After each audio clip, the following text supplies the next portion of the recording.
What's going on, everybody? It's time to play some more of the Giants franchise rebuild. We're going to play some preseason today and get a look at some of the new players on the team, maybe have some roster battles, and get ready for another year with the Giants. Got kicked out of franchise here for being inactive, so I have to load it all back in. But what's going on, everybody?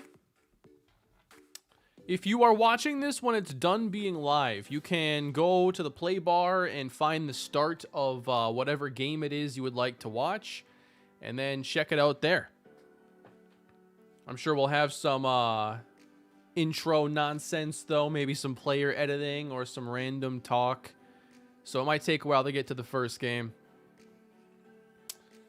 What's going on, Albert? Merry Christmas to you as well, Mike. And by the way, main channel members stream, I'm still thinking about what day. I was like, oh, day after Christmas, Sunday. Easy. Yeah, NFL Sunday. Still thinking. And my game is taking forever to connect me back to the servers, I guess. I did post an MLB video today. I've posted those 2 days in a row now. I got more of the Rockies up this week like I wanted to. And I'm ready to kick off a new year with the Giants. Now it lets me back in. I did want to mess with a couple things on the roster here first, because I know there are some players that aren't going to be playing a lot. Been playing Madden 07 for the GameCube. Ooh. I don't have any Maddens on GameCube. I got all my retros next to me here in my desk for PS2. I'm not sure I have 07. I have 07 for PS3.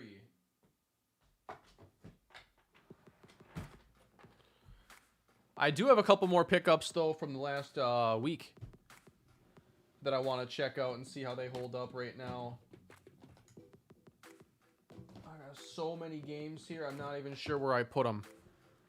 No, I haven't seen Spider-Man. I've never seen a Spider-Man movie. I'm not a big superhero guy, but if I were, Spider-Man would be probably the only one I'd give the light of day.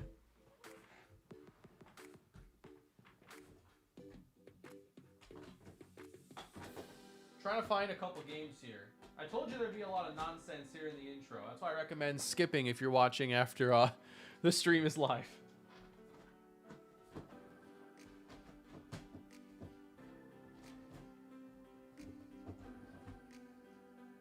I can't find it.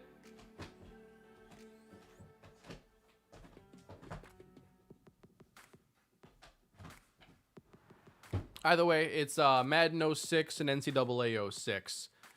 Those, I had a Madden 06 copy, but it wasn't working, so I got another one. And I know NCAA 06 is one that a lot of people love from back in the day, and so I picked it up as well. I should turn the 7th round receiver into a tight end. Tight end's pretty crowded. I mean, it's an option. I just don't know that it gets him a lot closer to playing time, because Juwan Johnson is basically like if you were to move a receiver to tight end. Appreciate Super Chat, though. Let's check out his stats while we're at it anyway. The 7th round receiver, that would have been Meadows. 6'3", 228. You know, it might not be a bad idea. You want to see him play some tight end today? I think we can do that. We have a lot of receivers, and I don't think that he's a good fit for earning playing time. When I streamed on Twitch that I use Gamecaster, I don't know what that is, so I don't think so. A frame Vikings jersey would look good next to the PlayStation wall art. Yeah, who would be a good fit? If I had to pick one, who would be a good fit? Number 8 at tight end. I think that would be like copyright infringement there on Kyle Pitts. So we have to change his number at least. But we don't have many good ones available. You might have to just go to the 80s. I like 88. Kinda. I don't know. 80, 87.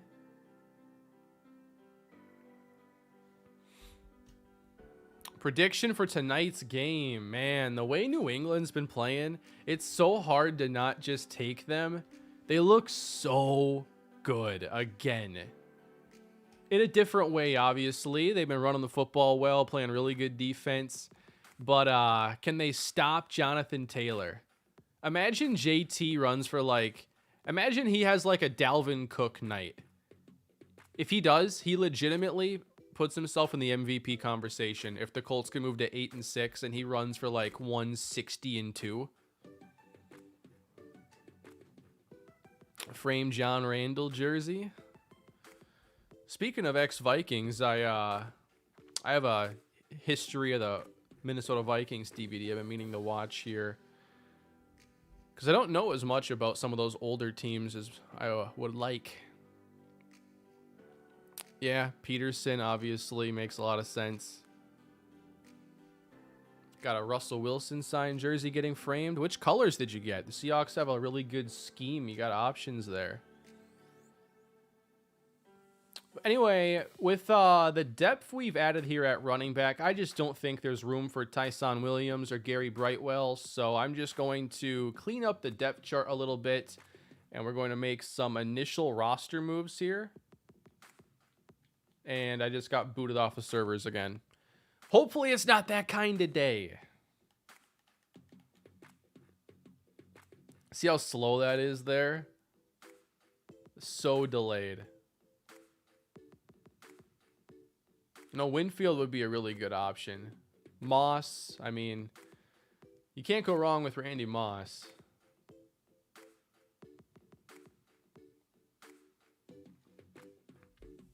Yeah, I'm going to get booted off the servers here any moment, literally. I can tell just by the way I'm going through these menus here. Have a lot of receivers that might have a chance here to impress. I want to see Alan Pendleton, Aaron Slay.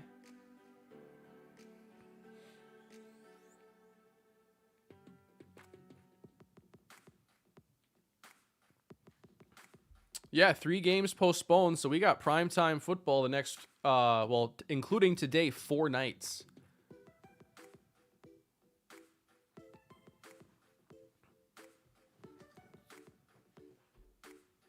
Am I excited for the new NCAA game coming out in 2 years? I don't know if I should be excited or not. I just don't know what they're going to do with it. All I'm going to say, though, is that it's a good sign that it's coming out in 23 and not 22. Because my worry is that it's like a bare bones Madden reskin to be an Ultimate Team funnel. And if they're taking still another couple of years to build it, that suggests that there's more to the game. And I just hope that they don't screw up Dynasty and mess it up for all the fans of what NCAA was, which wasn't an Ultimate Team game. It had it for 1 year, and I don't think that many people cared to begin with.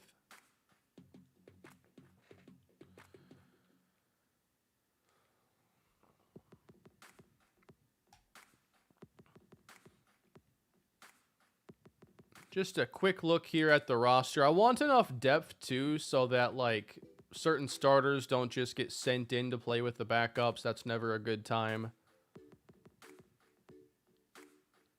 Linebackers getting awful crowded here. Because I kind of want all 6 of these players on the roster, but it might not work out that way. Team Builder should just be in the game. I don't know why they made it like an online thing. That never made sense to me. Obviously the sharing aspect was probably the priority there, and that was obviously great. Team Builder and sharing rosters, teams was awesome. I had Blackjack build me stuff because he's way better at that than I am. I still have some good uniforms that I downloaded from him because he had so many. He was making high school teams in Team Builder to show off prospects and what he was doing. He was on a different level.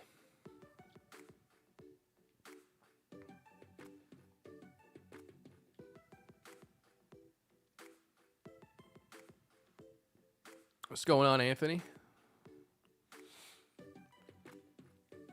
So yeah, I could use probably another defensive end. I'm probably going to trade Graham Gano. Obviously, I have 2 kickers now. I don't know if anybody will offer to me, but let's just see for fun. You never know.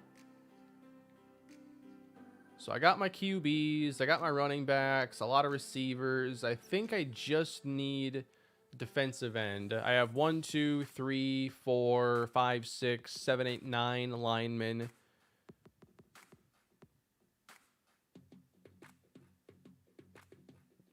Yeah, I'm just going to sign a defensive end quick. No big deal. What's up, Kane? Started off my fantasy football playoffs red hot. I have Kelsey and Justin Herbert. Wow. If you lose, that's pretty disappointing, because Kelsey, I mean, in the second half alone got ya. What did Kelsey have? Like close to 30, 35 points? That was an awesome game. I really wanted to see the Chargers get one more drive, because Herbert, he's really fun to watch. I love watching Justin Herbert, and I can't believe he's as good as he is. Like, I never saw that coming. But there's no denying how good he's been the last 2 years. Although I don't think he was Rookie of the Year. I think Justin Jefferson should have got it still.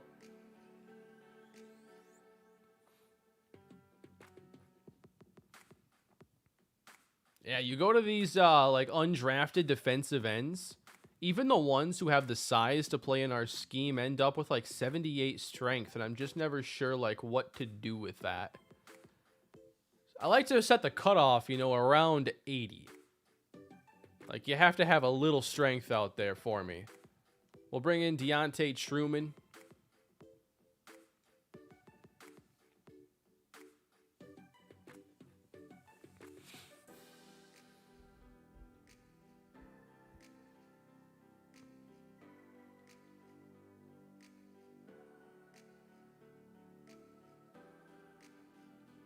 I believe that's all I want to do here.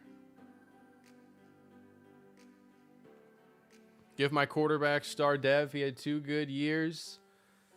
I think he'll be fine. I'm not going to edit development. Although it's a little surprising that he didn't earn it from his first season. Like, earning quarterback development is kind of challenging, but it's very doable.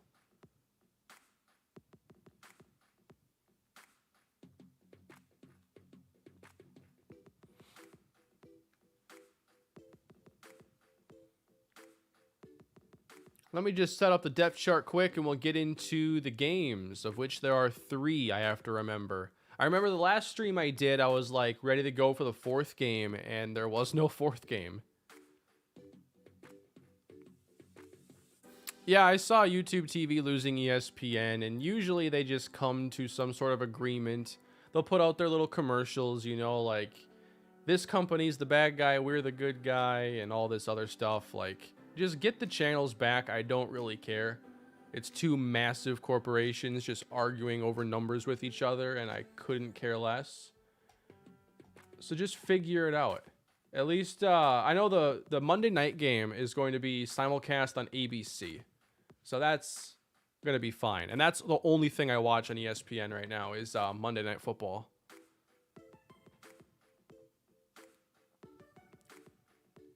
Do I have any advice for people trying to stick to an MLB The Show franchise? My big thing there is do not be afraid to simulate or go into like player lock. Like, I imagine the tough part is just the grind of a season, you know, like 47th game of the year against the Pirates. How do you stay emotionally invested? And I think at that point, you know, it's not a bad idea to look at simulating and getting to series that matter against your rivals, or to see certain players play. Like, I'm playing games because, you know, I want to see us play against the Dodgers, like in the 2 episodes ago. Or today's episode, I ended up playing AA so I could show off Mickey Littlefield and see some of the hitters down there. Like, there's a reason behind every game I'm playing, really. And I'm not afraid to simulate. You know, you can simulate weeks at a time, even.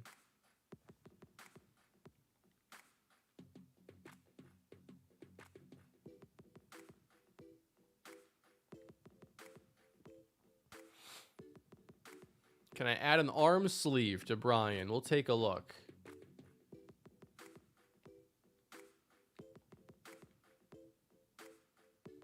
I guess we kind of have some offensive line competition this year.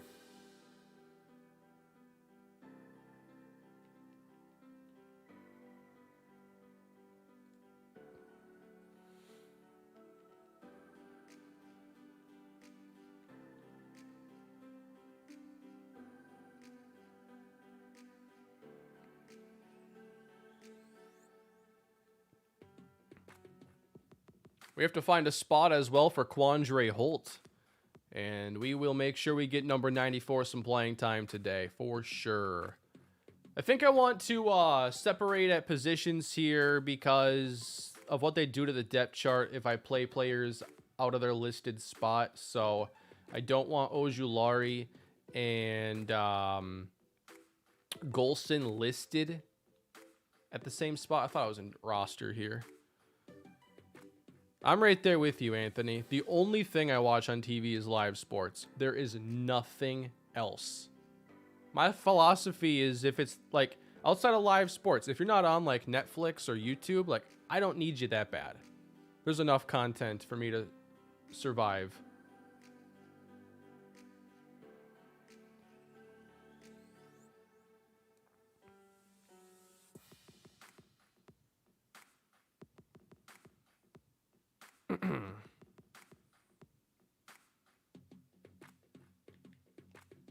Like, it's been years since I would, like, watch an episode of a show and then wait a week to watch the next episode. I don't think I'll ever do it again.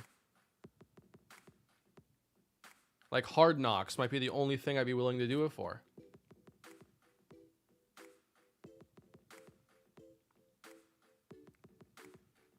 I don't usually change up the equipment. I typically just set it and forget it. But I know y'all don't forget because every episode that someone has like a weird face mask, I'll never hear the end of it. And I'm like, he could have been not wearing a helmet and I probably wouldn't have noticed. I've never been super perceptive about that. I really want to play some college football revamped. I've yet to play it. I've watched some videos and stuff, but I haven't actually set it up on my own yet. But I would like to. I know I want to play some Road to Glory. A Dynasty, I'd have to see, like, I love NCAA 14, but there are certainly things about it where it's like, do I want to keep playing with, you know, this quarterback scrambling AI or the accuracy being what it is? And I have to see how much the mod can do. And I'm friends with Matt 10, who has, you know, helped out with that mod. And I'm sure I could get a bunch of answers from him.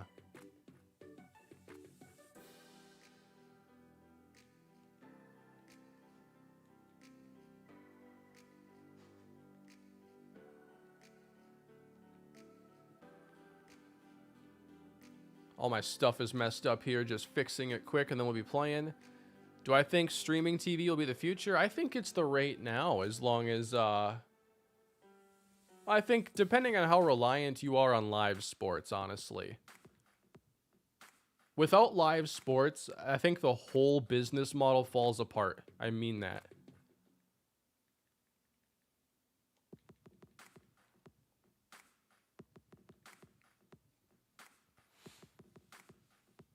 And even then, like, me as a baseball fan, I really don't need national TV for much because I don't live in my home team, like my favorite team's market.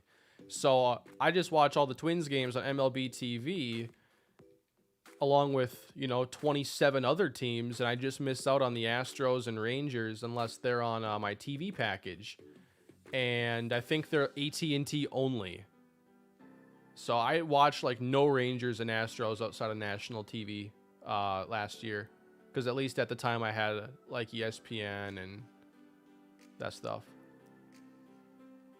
I'm sure ESPN will be back on there soon. I mean, it's just going to be a fight here.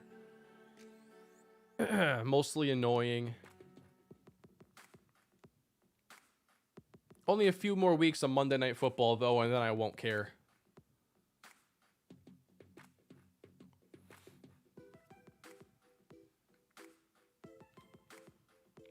I think that's how it is, Bo. I think the sports world, as far as like TV and those contracts go, they do put the whole team on their back. Like, does anybody care about whatever sitcom is on Fox right now?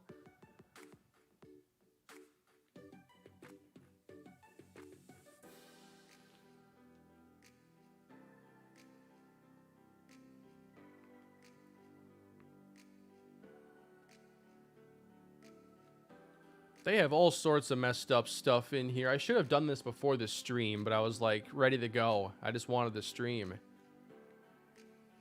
So sorry for all this housekeeping here in the beginning, but we are just about ready to start playing.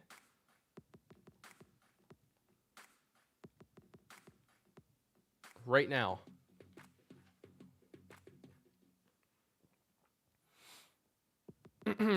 Jaden, you don't think that Heineke is the franchise quarterback? Heineke's fun. I don't think he's a franchise quarterback, but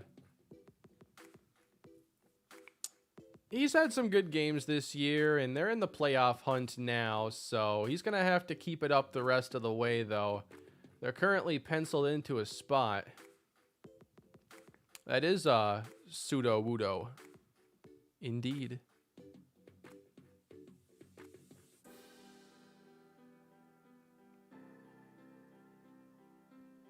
Do I plan on going back to 2K? I don't know. I really had fun with the surf.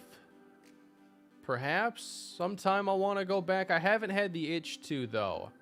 I've been more interested in possibly checking out NHL or FIFA, and I guess with EA Play, I could probably even just do a little trial of those games.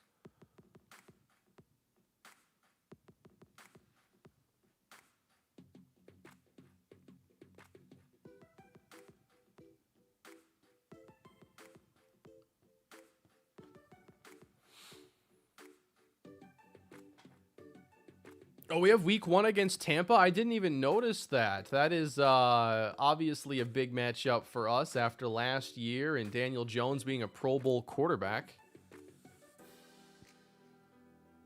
Thoughts on Derek Carr's season? Yeah, obviously their offense is not the same anymore. And they're not really doing a lot of things well right now. I know the Thanksgiving game with Dallas was a good one, but things just aren't right there. I know that Waller's missed some time, but even when he's been out there, they have not, like at the beginning of the year, they kind of showed that they were going to be really giving him the football, and the targets kind of dried up quickly. And I think Waller's the whole key to that offense, especially now.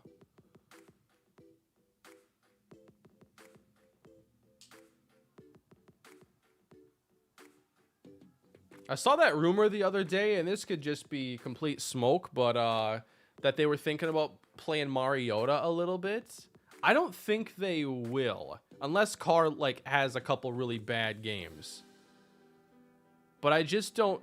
Unless they think like Mariota's rushing ability would add a dimension that would actually change things. But if you thought that, I think you'd already be messing around with that a little bit more. Do I think the Browns should stick with Baker Mayfield to look for a replacement? I'm definitely lower on Baker these last couple of years. But first of all, I think they are going to sign him. It's the Cleveland Browns. You know what the Browns were for majority of your life, and the Browns are not going to risk going back to that by moving on and going right back to the whole Brandon Weeden, Brady Quinn, all the quarterbacks that they had that didn't work out for them. I mean, they're going to sign Baker so they can avoid going back to that history. I don't think it's bad to sign Baker unless he resets the market. If he's just going to get another huge deal, because he's not a top dollar quarterback to me, not anywhere close. I think that he's, somewhere between a tier 2 quarterback on some days, tier 3 on others.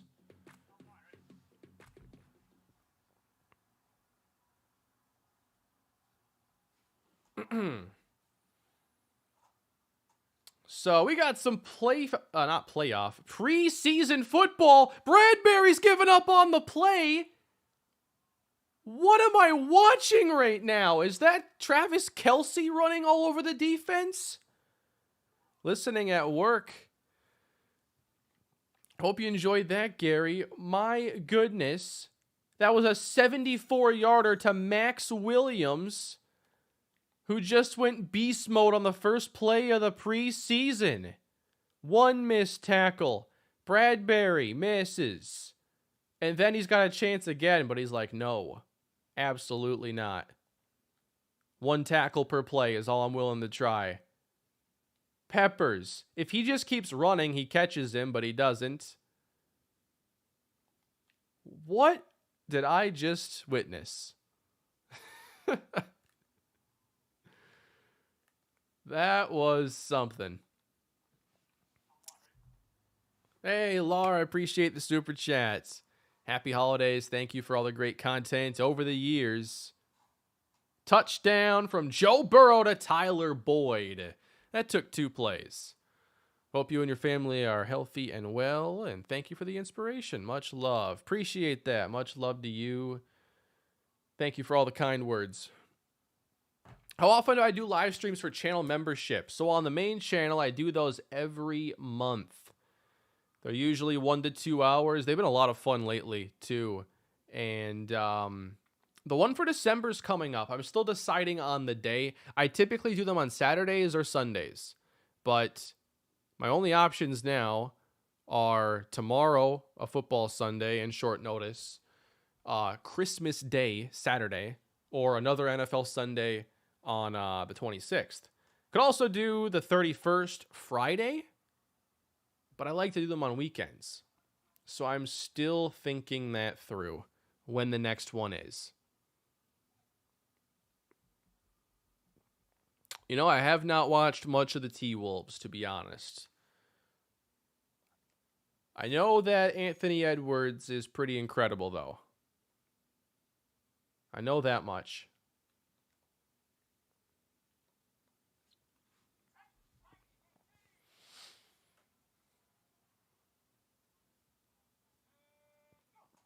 Handoff going to Saquon Barkley for a couple of yards. Do I think MLB The Show should get rid of potential?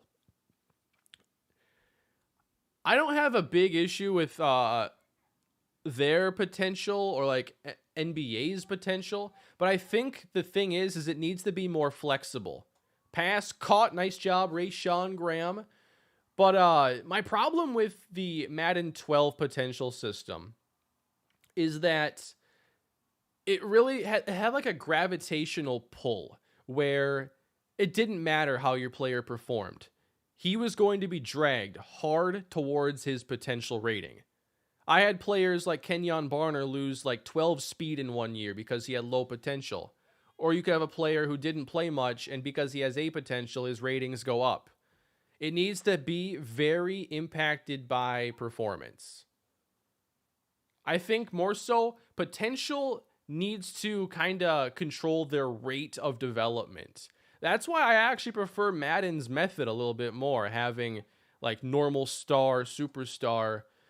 But if they just made the potential a little more flexible and actually react to a player's play and maybe go up or down a certain amount every year, that would be a much better system to me. Another catch for Rashawn Graham. We really want to see him take a leap this year. This team, I don't think, has a true number 1 receiver yet. We may have to make a trade. I talked about that last episode. What if we tried to make a big deal for someone like Michael Thomas? Could be something to explore. Caught inside the 20, and there's Jawan Johnson.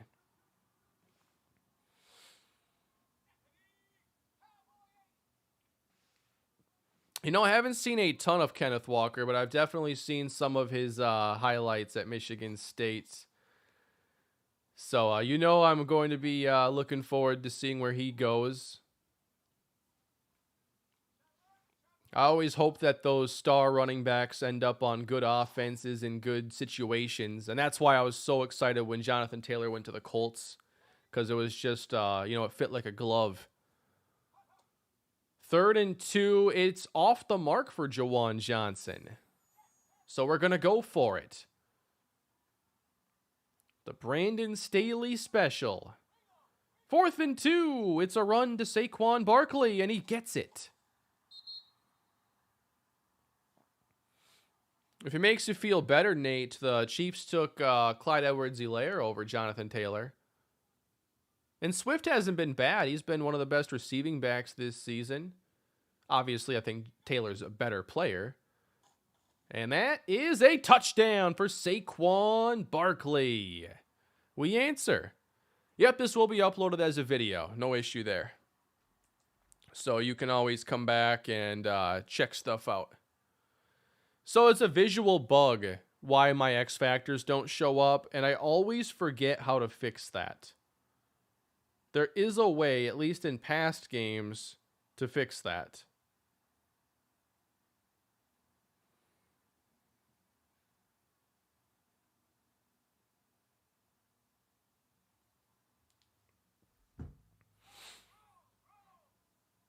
Who do I have winning tonight? Man, do I go with my gut and say the Patriots, or go with my heart and say Jonathan Taylor leads the Colts to a win? The Colts are definitely a team I want to see play in the playoffs. I always love seeing those teams, like the best rushing offenses. Like, the Colts are not the best team in the AFC. They don't have the best offense, but man, they can run the ball. And it's fun to watch those teams, I think, in the playoffs because they are just kind of a unique problem for certain teams. I love watching the Titans with Derrick Henry, but they've been kind of disappointing in the playoffs with Vrabel overall. I want to get to the backups, if you don't mind.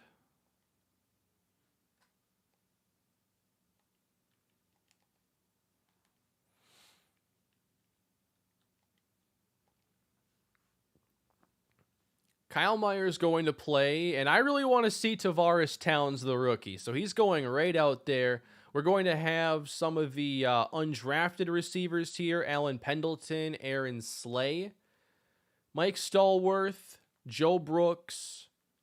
At some point, too, I want to get Josh Meadows out there. We'll start it off with the tight ends we drafted. And just kind of getting things all set up here.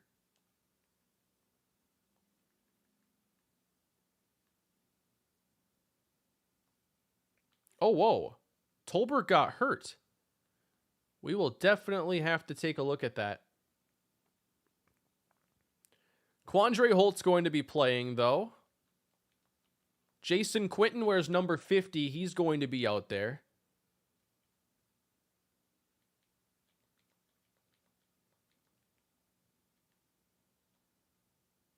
I should probably sign another safety to give some playing time, too.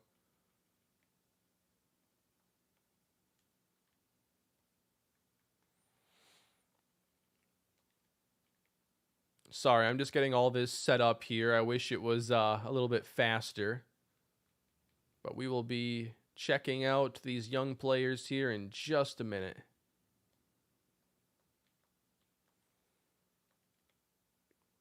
Maybe even some laymen at some point will be out there.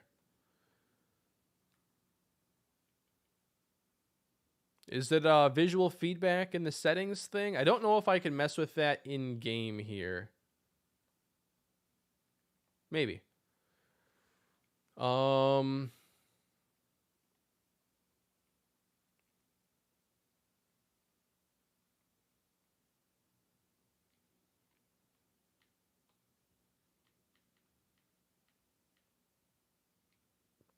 not exactly sure. I don't think I can mess with these cameras to do anything.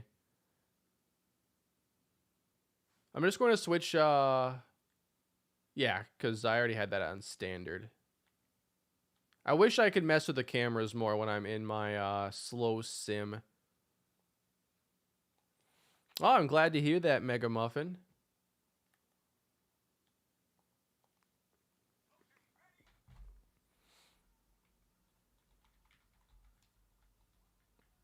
Alrighty, we have a lot of backups out there now, and a rookie running back with hidden development. Tavares Towns. First play won't count, though. Stallworth holds. It was on-field visual feedback. All right. I'll back out and check that out. Kyle Meyer is going to throw. He swings it out of the backfield, and it's a short pickup for Towns. On-field visual feedback. Okay. See, I don't like that when I'm playing traditionally. That's why I always have it off. But I'm playing with backups, so I'm not sure I'll be able to see the superstars at this point. Second down and 13. And trying to extend the play. Meyer fires out of bounds at the cameraman there.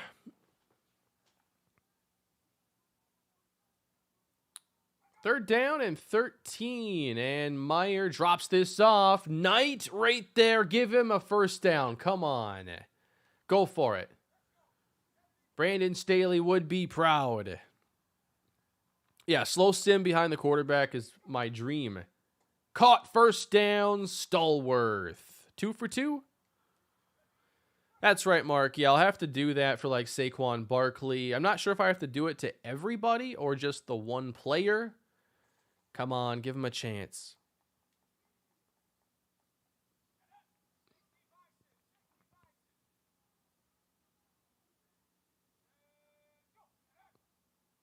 The quick pass. Ooh, almost had that one.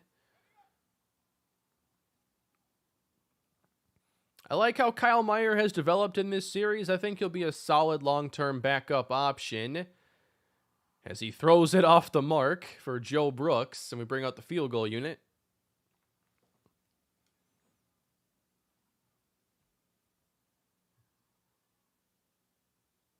Oh, yeah, there's been plenty of heartbreak here. Didn't get the 100th episode Super Bowl. But hey, we made up for it. Here are the injuries right now, though. It's Christian Tolbert, knee cartilage tear. That should be, I think, a shorter-term one. It's not like an ACL tear or MCL tear. That might keep him out of most of the preseason action, though. Now, oftentimes here in the preseason, we don't watch a ton of defense.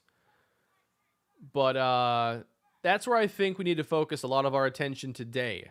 Number 94 and number 50 are the top rookies here. So we have Jason Quinton at linebacker, of course.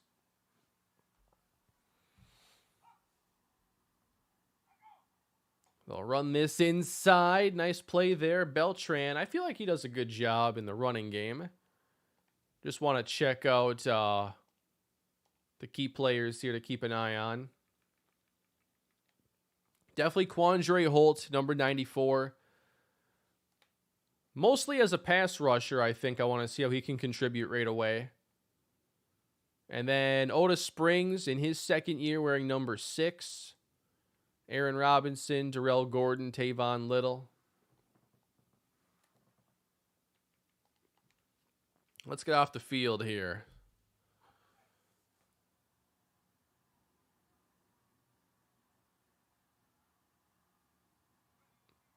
Third down and 5. Easy. Pitch and catch there. They go after the rookie, Quinton. It's hard for those linebackers to cover those tight ends one-on-one like that. Backups are out there, so you're not going to see Joe Burrow anymore in this one. Nice catch coming back for it. Thoughts on Urban Meyer?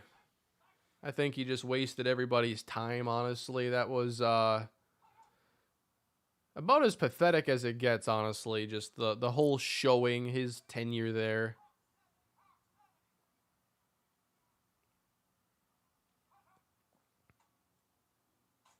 There you go. Otis Springs on the stop. Yeah, Jay Harden playing the point here. 3rd down and 9. And the pass is out there and intercepted. We might have a chance to score on this one, but Harden's playing some defense, stopping Aaron Robinson at the 46. Yeah, we're going through all the preseason today, and then I'll be working on getting to week 1, likely Monday. His name is Jeremy Harden. No, James, I can't remember that. I don't know what you're talking about. Sounds like a myth, an urban legend. We run it with Towns, and he somersaults ahead, maybe back to the original line of scrimmage. Vikings still have a chance to make the playoffs. Do I expect anything if they do? No. I don't think the Vikings have what it takes. And they've lost, Danielle Hunter. Whoa, what's that? Kyle Meyer throwing the pick, and this is going for 6. No, I just don't think the Vikings are there defensively. They are still an awful team inside 2 minutes. Their offense needs to play better in the second half. That's been a theme all season long. They don't know how to build a lead and maintain it. They don't have what it takes. They don't have it. And right now, I am not convinced they're making the playoffs unless another team or two really collapses down the stretch, because I have a hard time seeing the Vikings do better than 8 wins. They play 2 against the Bears, 1 against the Rams, 1 against the Packers. They ain't sweeping the Packers this year. I would be absolutely shocked. My expectations at the beginning of the year were to be a little bit better than they are now and to finish 10-7. I thought that was pretty reasonable. And it's not that far off when you consider they have, blown a number of games this year, and down goes Kyle Meyer.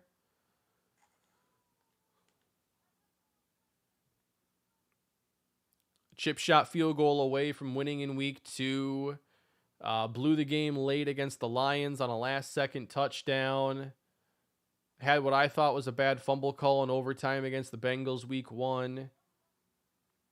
Lost to Cooper Rush in primetime on Halloween night.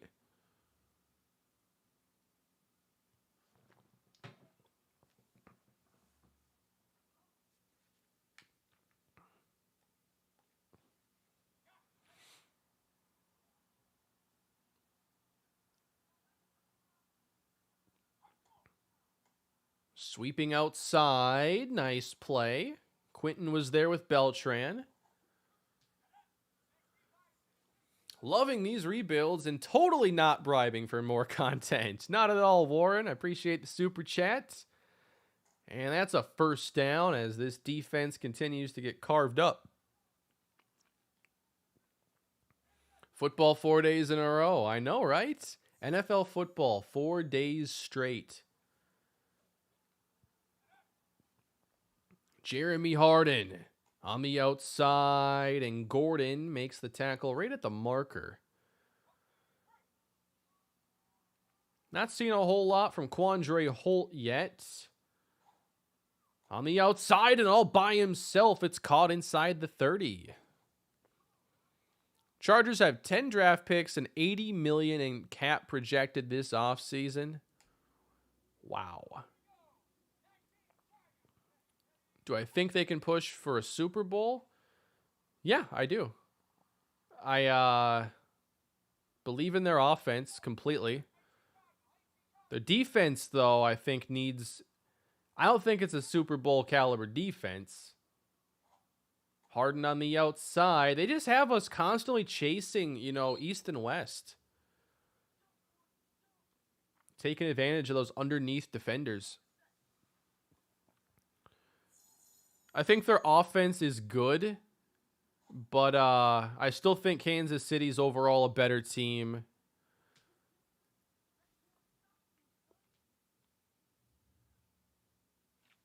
But I think they're going to be in that conversation now. Like, their window has opened up, and it should stay open, I would imagine, for a while. All right, offense, give us something to watch here.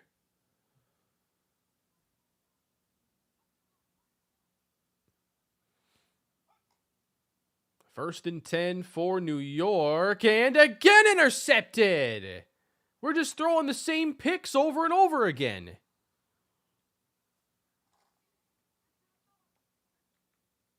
I think that might be enough Kyle Meyer for one day. We have Paul Burke and Luke Cook. I drafted him. Should I just play him? See what he does? Now, I don't expect his throwing to be very good. Paul Burke has better accuracy.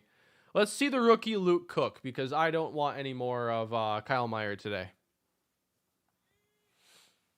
Can't do it. So we have Herbert Harden on the outside. I have too much Chargers on the mind, apparently.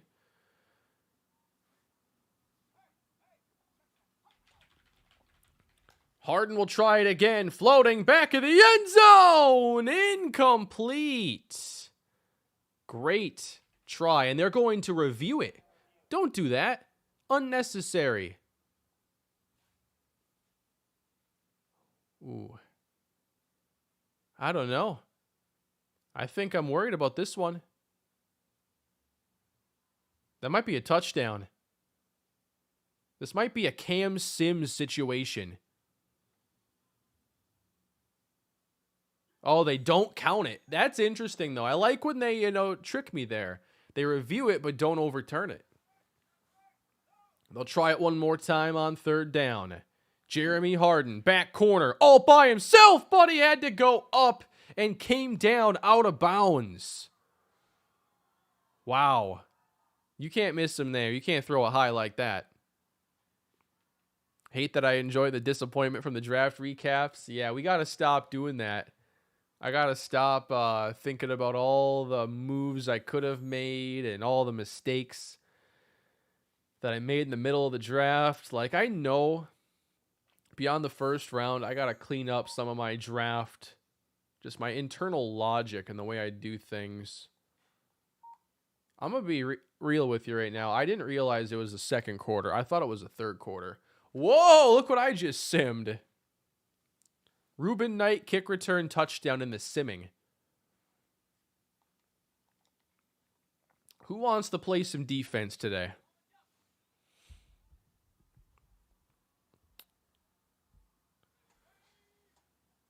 Ooh, that's what I'm talking about. Slowing them down, and the tackle is made. Roche was there first. I'm not sure what to expect with the MLB lockout, honestly.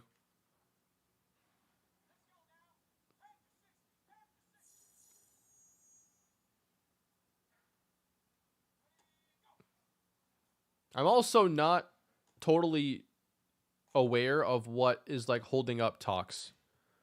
If it's like revenue split or something the players are fighting for or what. Yeah, I'll be doing some XP slider adjusting. I'll get that going. Ooh, a good run. Gotta say the defense has left a little to be desired out there. I don't know if I'll do anything like the Madden 20 Broncos series. Like, I haven't planned to on this Madden. I have wanted to play some other games and see if there's something else I can get going. Even something small, because like I do miss, making that kind of content. It's now the longest I've gone without making something like that in 10 years.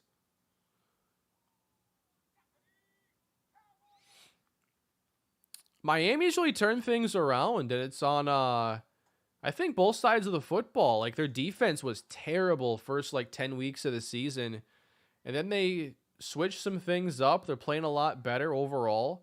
I still think, the offense really isn't all that great, but they're at least getting Jalen Waddle heavily involved. I think that's making it a lot easier on Tua, but they can't run the ball. They have a terrible offensive line. So, I'm kind of expecting them to kind of falter down the stretch. But, they've rattled off all these wins in a row. It's impressive they're even in this spot. Roche ran over the tackle. I think he's standing out more than anybody else right now. Any ideas for NFL Street? Yeah, I want to do that. And I would have already started it up if I wasn't trying to deal with some recording issues on my end. So I spent a lot of extra time trying to iron that out, and I'm in contact with Elgato support to try and figure out what's wrong, but haven't fixed it quite yet. Pressure, and he throws it away. But what's been happening in my recordings is randomly small bits of the video just end up going missing. And it's not enough to derail the video, and my footage is still usable. Caught! Nice throw inside the 5. Man, we can't slow him down. But what it's doing is like... So when I record my videos on this channel, obviously I'm doing my commentary. I record that separately. But then I have to line up my commentary with the gameplay so it all matches up. So I'm talking over the right stuff.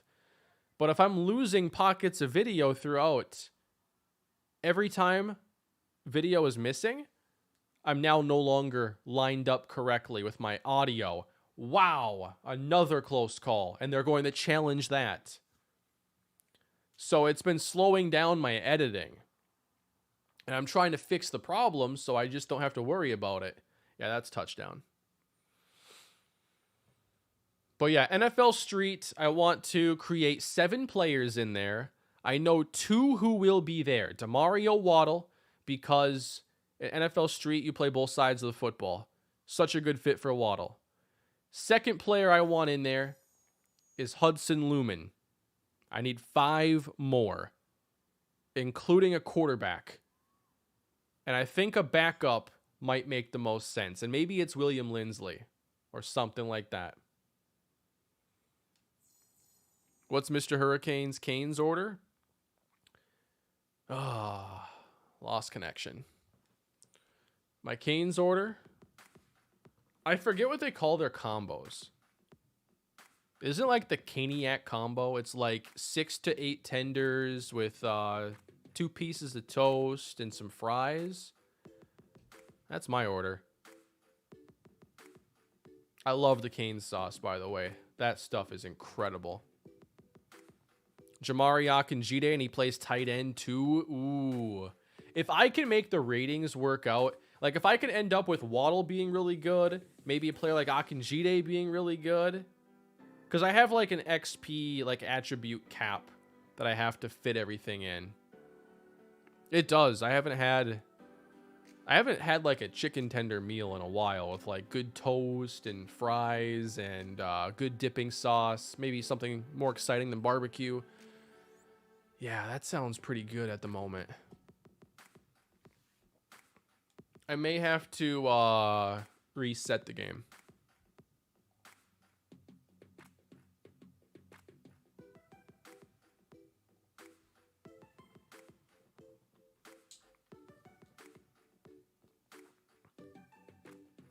The servers have been so trash for Cloud Franchise, and this is my first year doing Cloud Franchise because offline, obviously, I already lost a franchise. Offline is bugged, so I have to play on the cloud.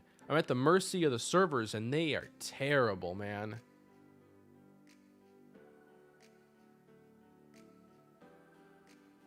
Trying to get back into Madden quickly.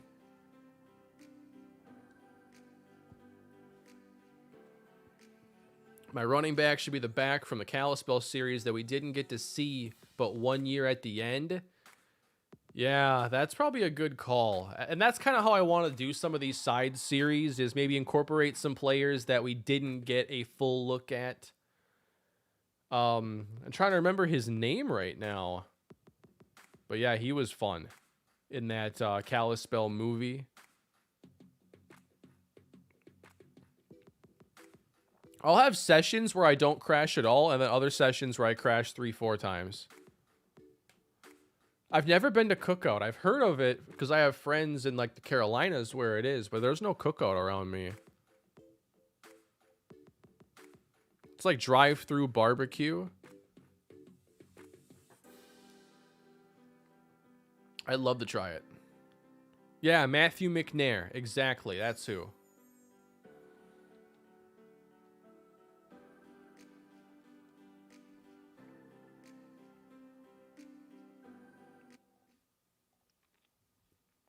Just making sure I got my audio and everything. Good.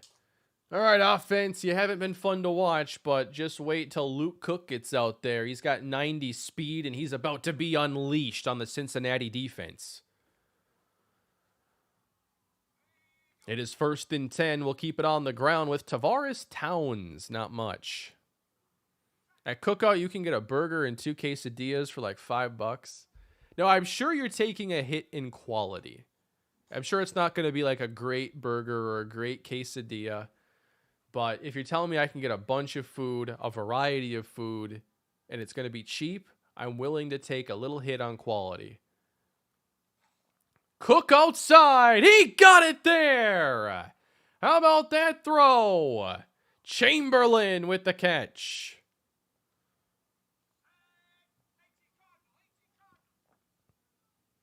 Drive-through barbecue, I'm sold. I know, like that combination you don't see very often. They do have some like, can you get like ribs there or something? Although cheap ribs, that's one thing you don't go cheap on. You can go cheap on a burger or a hot dog, but cheap ribs, I don't think you're doing yourself any favors there.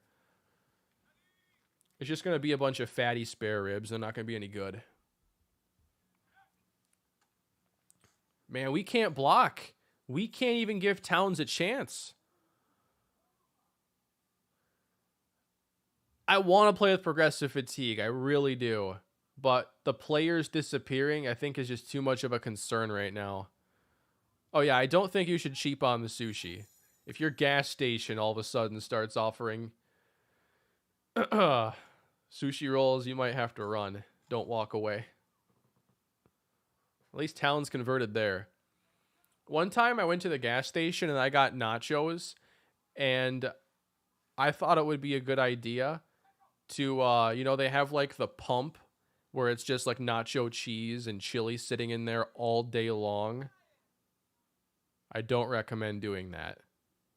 Pass on the like 3-day-old chili. There goes Cook up the numbers. He's got a first down. I wish everyone could experience Culver as I do too. It is S-tier fast food, in my opinion. The burgers are very good. The chicken, I think, is very good. And I think the flavor and the breading, the texture of it all separates itself nicely from other chicken places, and the barbecue sauce is fantastic. Luke Cook is playing pretty well so far. Oh, yeah. I don't think In-N-Out is anywhere near Culver's level. In-N-Out makes a good burger, but their menu's small, and that's fine. But I think that their burgers are pretty good. Their fries, I don't know how their fries are as bad as they are. I would rank their fries below Burger King, and they don't really do a lot else. Oh, Quentin, you don't like Culver's? You may have gone on a bad day. You got to get you a double butter burger and some cheese curds and maybe even some onion rings. Their onion rings are pretty good too. The best onion rings I've ever had, I think, were from there. But I'm not exactly an onion ring connoisseur. Yeah, losing the football here, dropping us out of field goal range simultaneously. Well, we have Justin Tucker, you never know. Who wants to see him kick a 55? Whoops. I meant to watch it. My bad.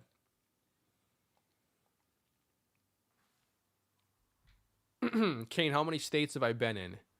All right.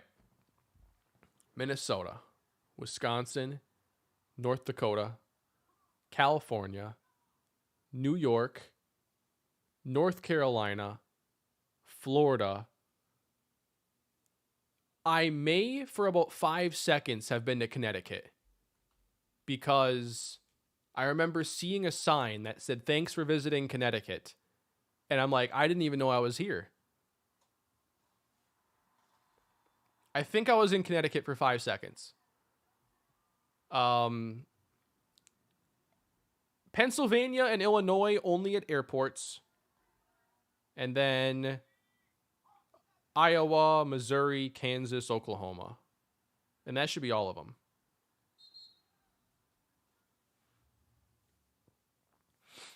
Love the series. Where can I find the sliders? Unless they're default. Keep up the good work. Chris, they are default. In CPU world here, I don't think you really need sliders. And if you follow the series, you've seen all kinds of games. Anything's really possible here. That's the beauty of it, is not having to change a bunch of settings. Got him! Ran away from Holt and Beltran, and Johnson will share the credit. Not yet, Pedro. There are some places I'd really like to go, but not yet. I used to work at Burger King. Don't ever eat the nuggets. You mean don't eat the nuggets that they sell for 10 cents a nugget? They sell 10 for $1. And it's profitable, I think. What's in a 10-cent chicken nugget? Pressure on Harden. I almost called him Herbert again. And he sacked at the 1. 4th and 34.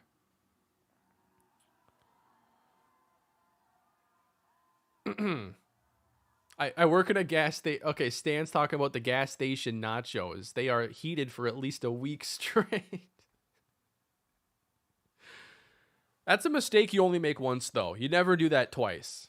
That's all I'm going to say. Hey, I'm looking forward to seeing you there, Mike. Appreciate it.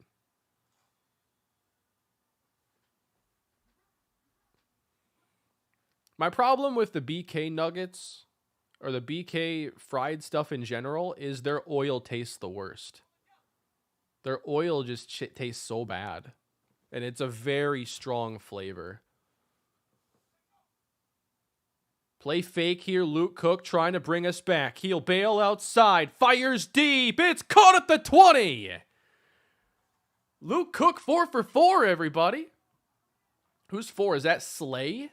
Aaron Slay? I know why you're here on a Saturday afternoon, to see Luke Cook to Aaron Slay in the preseason. We run it ahead. Tavares Towns inside the 10. 16 yards right there. Best chicken sandwich? Popeye's Spicy for me. I love that sandwich. Luke Cook on the money, and he dropped it. Chamberlain, no. McDonald's has the best fries. They are pretty good. They are real good. They could stop selling burgers for a week, and I think they'd be okay. Luke Cook to Aaron Slay for the touchdown. Wow. Sometimes you just got to put players in and see what they do. Could Luke Cook be a good backup after all to Brian Petrovsky? Look at that. He's patient, letting them clear. Let's go. See, the Wendy's fries are fun because you can also just get a Frosty with them, and that's actually a better dipping sauce than ketchup. So Wendy's has a competitive advantage there. Arby's has crinkle fries? I've never seen that. They were always the curly fry company. They even sell them frozen at the store. Five Guys is S tier. Yeah, that's how to do a small menu right, because I think their burgers are pretty untouchable in the like fast casual fast food space. Bradbury's out there, don't care. He made the play. Ice cream's a great dipping sauce. McDonald's King of Breakfast. Yeah, I'm pretty much on board with that, but I do think Whataburger does their breakfast better. But I know Whataburger isn't everywhere.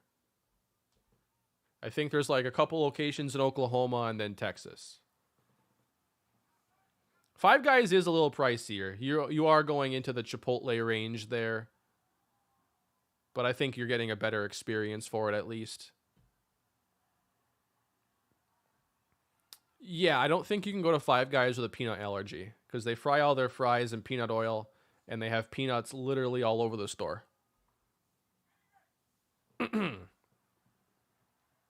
Burger King, King of Breakfast? They have French toast sticks. And that's always a plus when a place has that. I've enjoyed a few croissant sandwiches in my day, but I still think the McMuffin's better. McDonald's hash browns are real good too, yeah. I don't know what they do to those things, but they are different. I've never seen a Sheetz. A couple here I hadn't been to before. Someone else mentioned Checkers. I've heard of it. Never been. Gotta cover tight ends better. Come on. Albert Lee gas station with Cold Stone and McDonald's French fries. Ooh.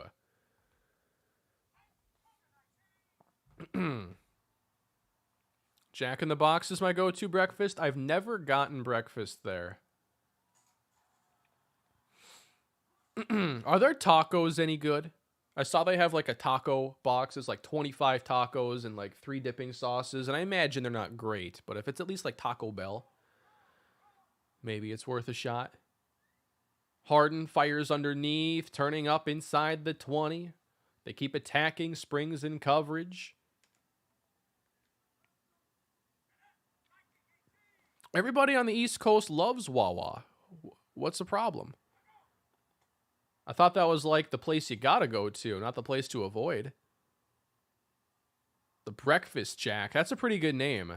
That's already kind of doing it for me there.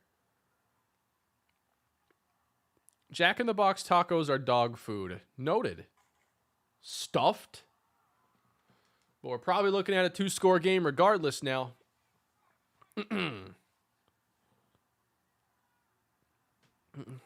Fast food connoisseur first, YouTuber second. I got a lot of experience, all right? They do run it in for the touchdown. Was that a fullback dive? No, there's no White Castle in Texas. It's kind of a Midwest thing, and I do like White Castle, I gotta say. It's kind of a guilty pleasure. But it all began with the chicken and waffle sandwich there, man. The chicken and waffle sandwich got me into it.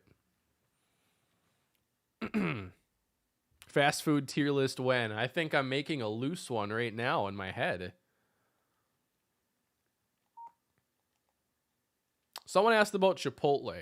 Lately, in the past year or so, I think it's gotten more inconsistent. I got a Chipotle burrito the other week. And I was still hungry afterwards because they really just... It was almost a vegetarian burrito because there was barely any meat in there. Like, you shouldn't eat a Chipotle burrito and still be hungry, but I was. But I've also had Chipotle burritos in the past year that were phenomenal. I just wish it was always phenomenal if I'm paying $9 for a burrito.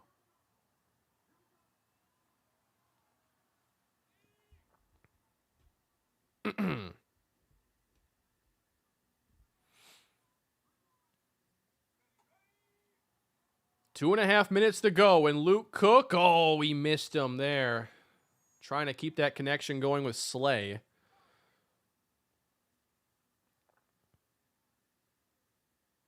Quit fast food 10 years ago, you can do it easy. There's a deep ball, Luke Cook, sails one inside the 30, and it's Chamberlain. Definitely don't have it as much as I used to, but I tried so much over the years, I got a lot of opinions. I've never had Qdoba. I've only ever seen a couple in person.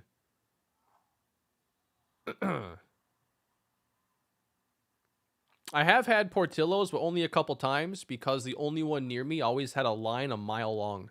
But they have a really big, wide menu, and I think it's a really good place to go to. That's caught. It's Slay again inside the 20. I think I know who Cook's favorite target is.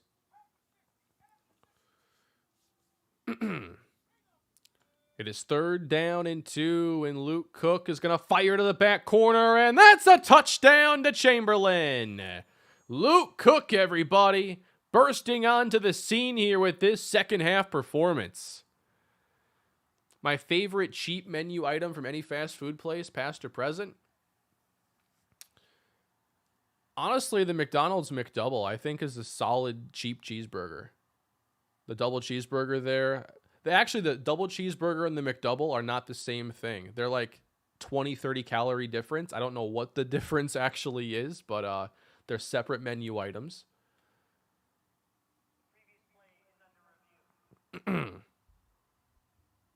The beefy nacho loaded griller, that was my favorite item at Taco Bell. And then they cut their menu down.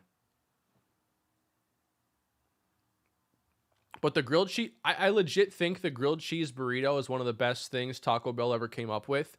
And it should not be a limited time menu item. It should be their number one. I legitimately think that the grilled cheese burrito is their Big Mac. It should be the number one on the menu. I've never been to Jersey Mike's. I've only been to Firehouse once. It was good, but I can't remember what I got. I'll give IHOP the edge over Denny's too, because they have the monster mozzarella sticks. I got really bad heartburn eating those at 10:30 p.m., probably recording some Minnesota Dynasty like 6-7 years ago. Remember that pretty well. Did not feel good.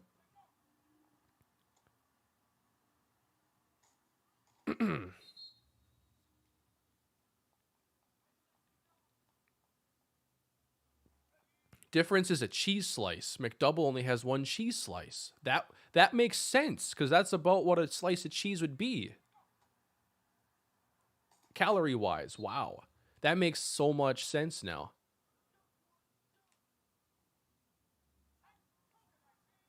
Also, the sausage McMuffin from McDonald's, I mean, that's pretty good for $1. Are they still $1? Everything's inflated now. I'm not sure it's even $1. It's probably like $1.25. How's the weather up there, Grant? They're going to run it suddenly. So we could not get another drive, but that was a lot of fun to see Luke Cook come out and compliment the Food Talk here with a pretty good performance. I mean, he was looking poised, throwing mostly accurate passes. Enough to make me want to see more and feel a little bit better about that selection. Aaron Slay.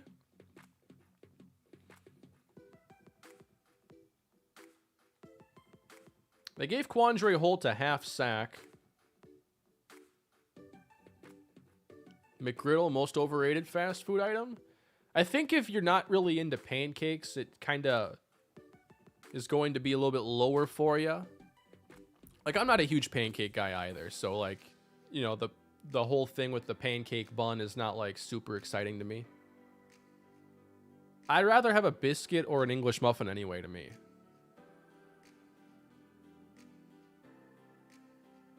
So Roman Chamberlain was busy out there. He earns the upgrade.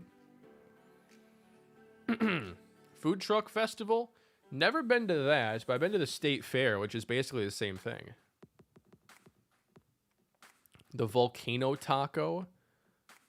I forget what the Volcano Taco was.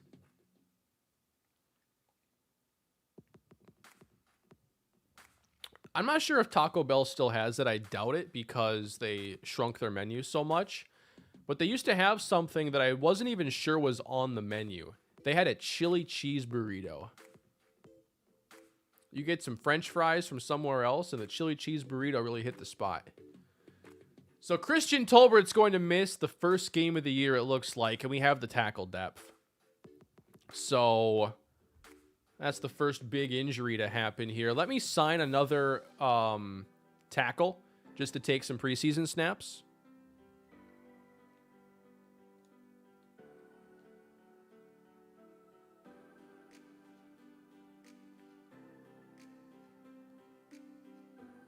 Just taking the top available player.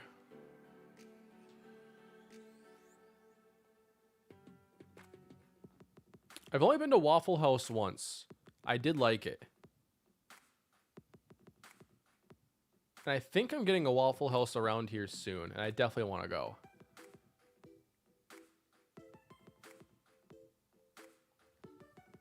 What's the most overrated fast food item? Honestly, I think it's the Big Mac. The beef patties are like razor thin. It's so much bread.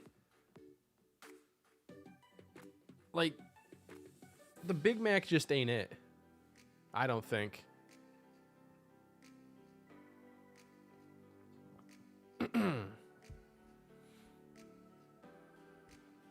We took Chris Basley in the first round, thinking he could be a big piece up front for years. So we have another delayed upgrade here. I'll take it. Let's go pass blocking. Show him how it's done.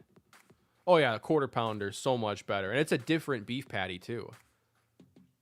But I think like the third bun, like, to me that was just a marketing thing to like, oh, look how tall and big our burger is. But do you really want that much bread in your burger?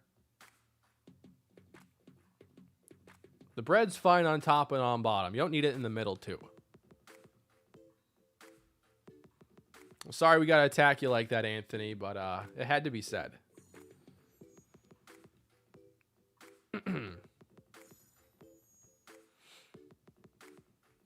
I don't know if I've had Shake Shack before. Is there a Shake Shack at the Mall of America? Because if there is, then I've had it. I didn't think that one experience was great, but I don't know how, if one experience is enough to grade a place. I remember my burger tasting more like a meatball. I like a good meatball, but that wasn't even a good meatball. I could have swore Shake Shack was at the Mall of America. What am I thinking of?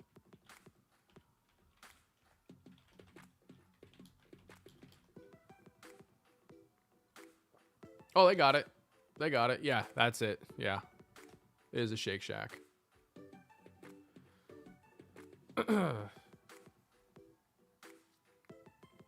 Wendy's does a bourbon bacon barbecue burger, and it's the only thing I get. I am a sucker for barbecue.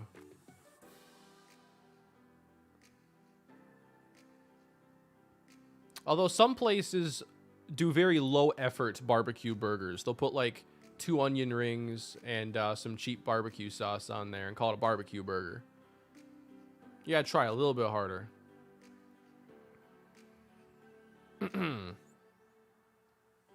No, Cyrus, I'm not familiar with that. I've never personally gotten Panera. It's not really my kind of, it wouldn't be anything I'd want, really. Never been to Wingstop. Anything that says Chipotle, barbecue, or garlic, I'm usually in.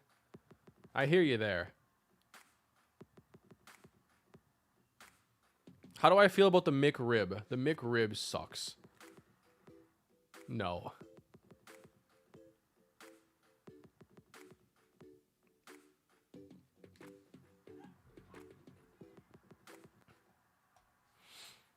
The Wing Company. I'm not familiar with that one either. Oh boy. Brian Petrovsky, nice pocket movement. And wide open is Rayshawn Graham. That's pretty exciting. That was fun. We do have 2 kickers for now.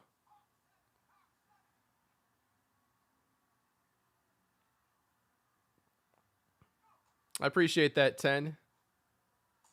Short run here for Saquon Barkley. We'll watch like one drive with the starters. It's not really what we're here for overall. The McRib is the most genius marketing ploy ever. You make it limited time so it feels special and people buy it until they realize it's just dog food.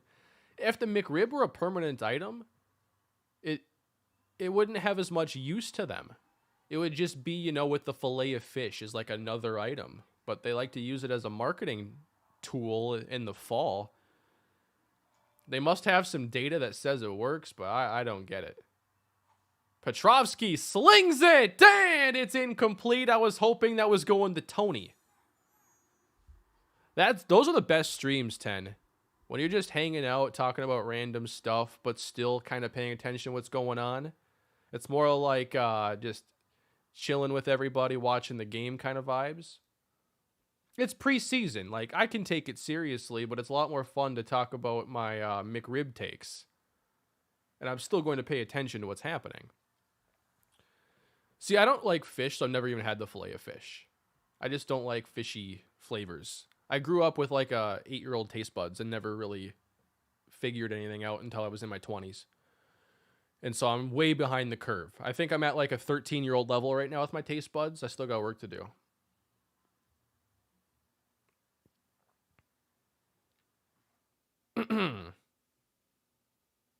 I've had the SM7B now for a few months. And yeah, compared to the Yeti, I mean, it's night and day. It's a huge upgrade.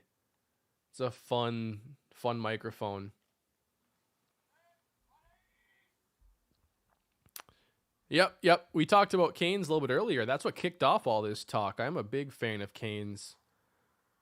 There is a greater than 0 chance of me eating canes before the night is over, but we'll see.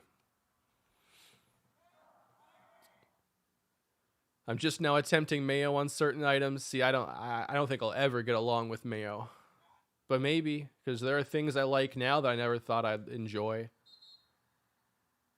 And, you know, like I like a lot of sauces that are mayo base. You know, a lot of honey mustards, or I think like cane sauce. A lot of those specialty sauces are really just like spices, mayo, and ketchup.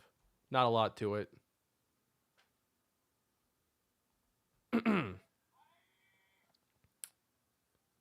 Well, I'm glad the content was able to help you out, 10.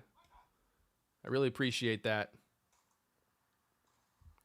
I used to hate mustard, but now I love it. I've really always liked mustard. Like when I have a hot dog, I want equal parts ketchup and mustard. Oh boy, Nick Chubb. I forgot. This is what we get to enjoy every preseason.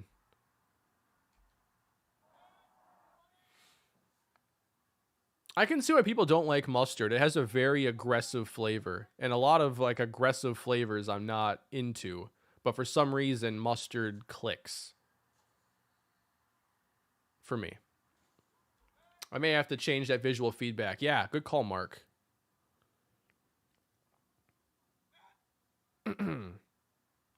Baker almost threw a touchdown right there to Adoree Jackson. Let me see if this gets the X factors on screen. Oh, it is turned on still. It saved that. But I probably have to edit like Saquon's development to get it to show up. I can do that before game 3. Ketchup and mustard is good on a burger.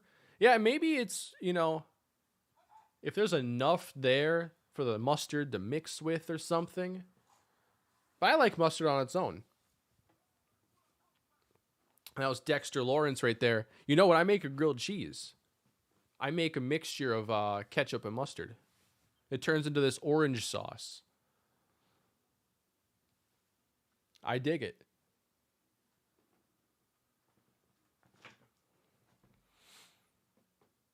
How long have we been live? Hour and 23 minutes. I'll watch one more drive. Maybe mix in a couple of the backups.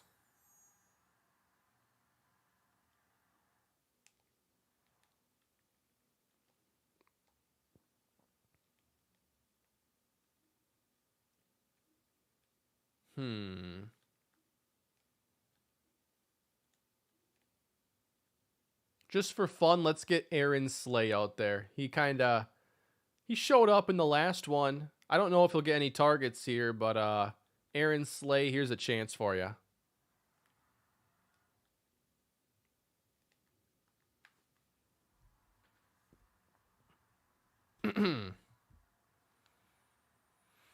What do I miss the most about Minnesota?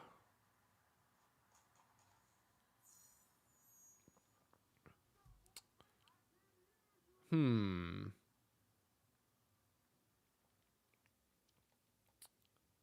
mean, I liked everything about it except for the weather, honestly. I think after moving away, I have a different opinion of like the food there. I think the food's a lot better in Texas overall.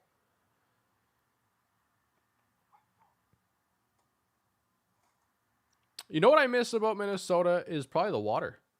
And like, you know, cities on the water and like having that kind of be a part of a lot of areas. Oh boy, Myles Garrett. Oh no. Oh man. But I don't miss the mosquitoes, so I'm kind of torn on that.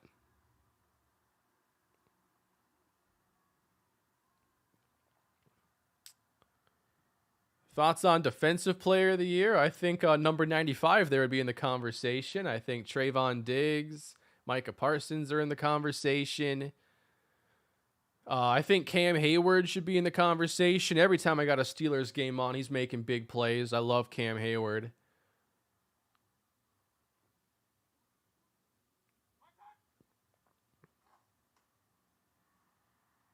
Circling around here up to the 23. That was an interesting play. Yeah, TJ Watt's real good.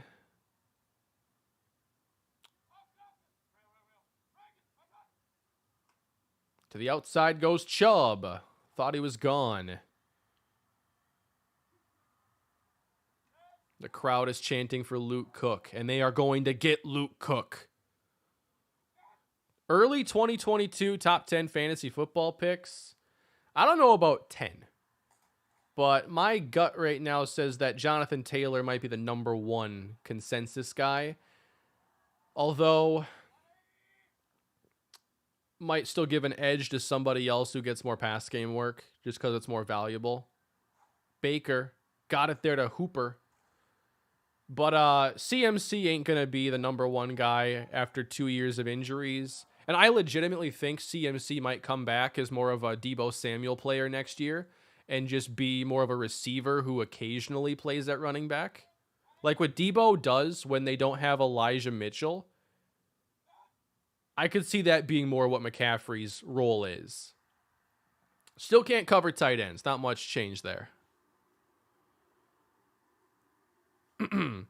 I think Najee's going to be pretty high if they can make some good O-line additions, but if they like move on from Ben, don't have a good quarterback, and the O-line isn't much better, to me, he's more of a early second round guy, like where Joe Mixon would have been this past year.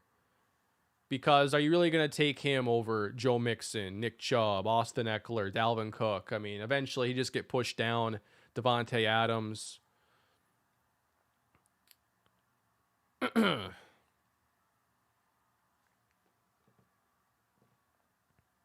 You can make the case for Henry being number one overall, but Taylor has a chance to build hype. Henry has no chance to build up stock going into next year. His season's done. Like I said, if Jonathan Taylor, if he were to have like a Dalvin Cook against the Steelers kind of night in a game like this on national TV, he puts himself in the MVP conversation as a candidate. Got chased in round 11 because my friends were scared of preseason drops. Round 11? Come on. Who are they taking over him? Like Brashad Perriman?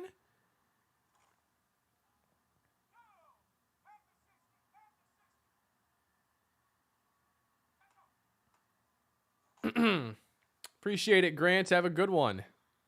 Cordero? Is he on a 1-year deal?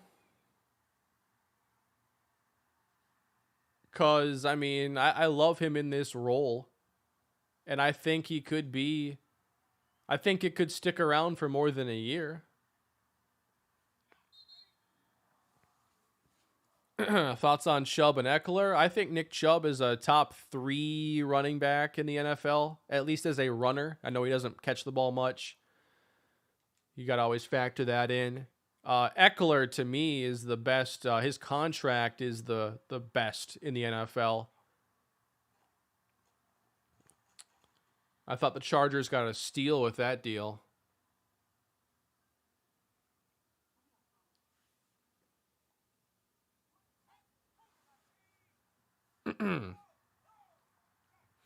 Well, there are plenty of teams that couldn't figure out that Cordero Patterson was actually a running back. The Vikings were close to figuring that out.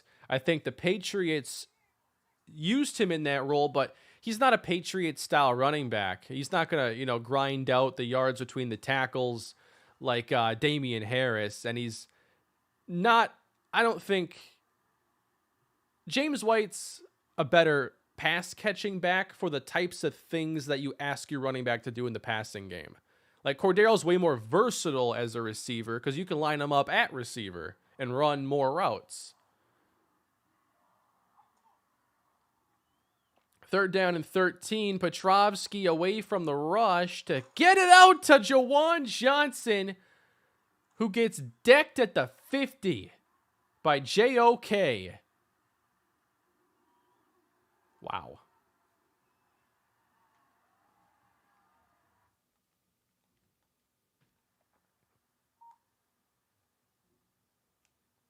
All right, I want to get to the second half. I want to see the fun backups out there. Backups are out there, right? Whoa. I just simulated a Brian Petrovsky to Aaron Slay touchdown. So I want to see more of Aaron Slay. Hello from my desk at a YouTube office. What's going on, Wartag?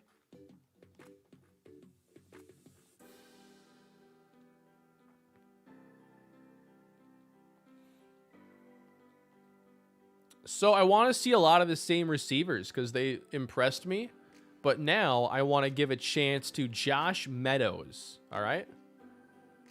Meadows at tight end.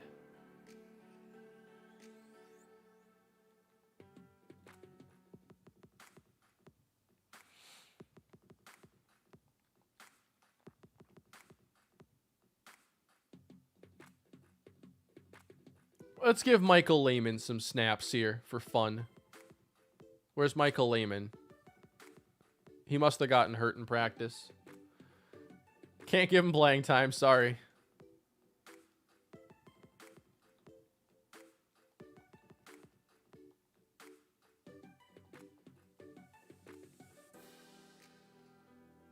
I think I have a safety that's missing. No, he can play there. Okay.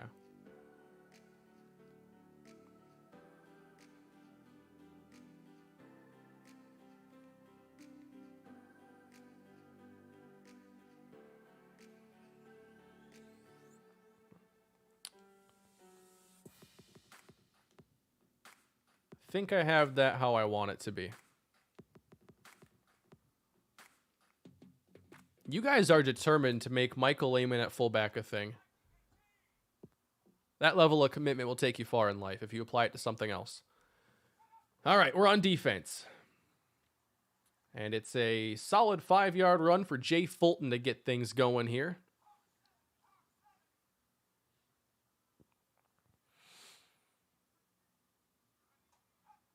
Another run inside and a first down for Fulton. Who are a few receivers and running backs I'm staying away from in fantasy next year? Staying away from. Well, it really all depends on where their stock is going to be. If I just think they're too high or too low. Or not too low, but if they're just too inflated. Like where Kyle Pitts was getting drafted at this year, I felt like if he didn't get 1,000 yards and 8 touchdowns, he wasn't going to make back your draft investment. And sure enough, he hasn't been worth it for where he was drafted. He has like 2 touchdowns this year and only 2 really big games. And they were over a month ago. I think I am worried about Saquon Barkley. I would have to get a really good value on him. I was taking him in the 2nd round, feeling like I was getting the deal of a lifetime this year. Turns out I wasn't. I should have been taking Jonathan Taylor or finding Damian Harris a little bit later.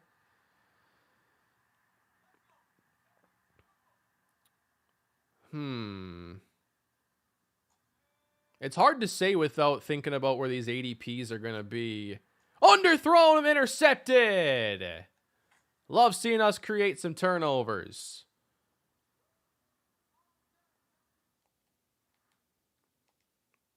Gotta get pressure. We send a little extra on this one. There you go. Number 32 there gets the hit. That's Crosby.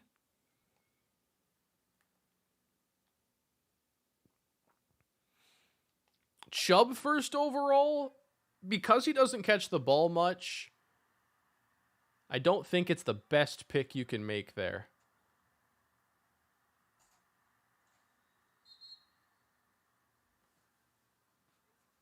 I think you're leaving a little bit of an edge there. Because what are the odds he ends up being the highest scoring player in fantasy football without being much of a pass game back? He'd have to break the rushing record pretty much to be in the conversation. Oh, yeah, I'll be all over Javonte Williams. That is for sure. I like him a lot. I got Gronk and Kittle. That's pretty good. Gronk has been really good in all but like one game this year where he only played a handful of snaps. There's Josh Meadows with a catch, and it is Luke Cook's season, everybody. I think Dobbins was going to be primed for a pretty good year. Can't believe how many injuries they've sustained. And not just their backfield, it's the whole team, man. And now they got Lamar banged up before the Green Bay game.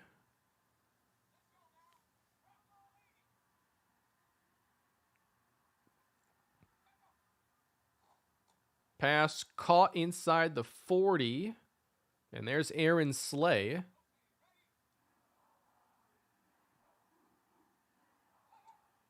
Now 3rd and 1. We're going to throw forward. And Cook steps through. He's got it.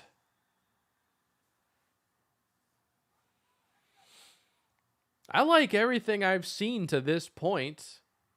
So get ready for a pick 6, of course. And it's Towns up the middle with a gain of 8.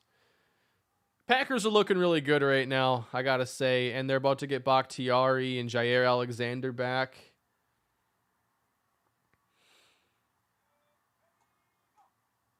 Another opening here, and it's Ruben Knight inside the 15. Favorite announcers. I got a lot of them I like. But I really like, obviously, Gus Johnson. I really like Kevin Burkhardt on Fox. I like Mike Tirico a lot on NBC. He used to do Monday nights every week.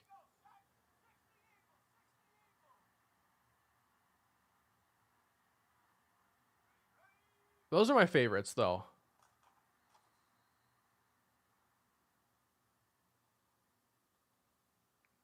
Yeah, Kevin Harlan, Gus Johnson, and Kevin Burkhardt. Those are my favorites. 3rd and 3. In the end zone is Ruben Knight. He reels in the touchdown. I don't know what it is, but he's always wide open. You notice that? They just don't cover the guy. I really think that Joe Buck has gotten a lot better in the last, 5-6 years. A decade ago, I really didn't like Joe Buck, but I do think he has improved a lot, making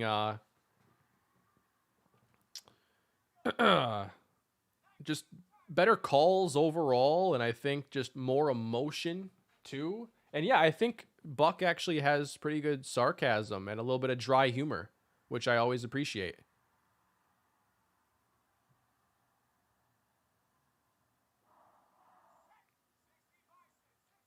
Tony Romo is starting to annoy me. I love the combo. I like Jim Nantz and Tony Romo as a pair. Might be the best pair in the NFL, honestly. I like both. I think Nantz is a really good... I think he's more of kind of an old school commentator. You know, he's been doing this for a long time, and his style is a little more old school, and I think he's really good at it.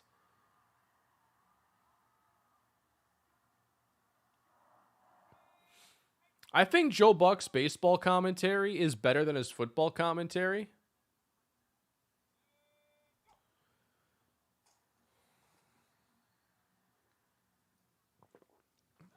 Kevin Harlan, I mean, you ever listen to him commentating fans on the field? He's the most versatile announcer I know. He does basketball really well, football, TV, and radio, which is different styles of commentary.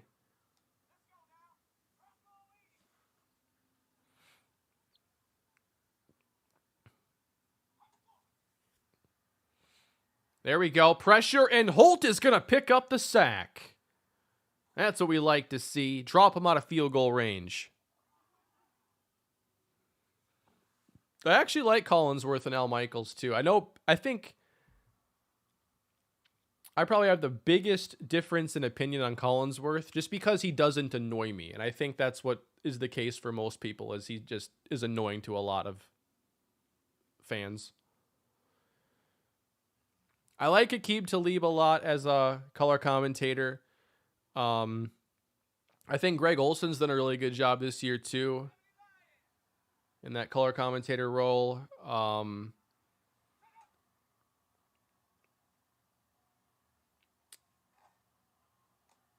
Trying to think of any others. Jonathan Vilma, I don't think is as good as those two.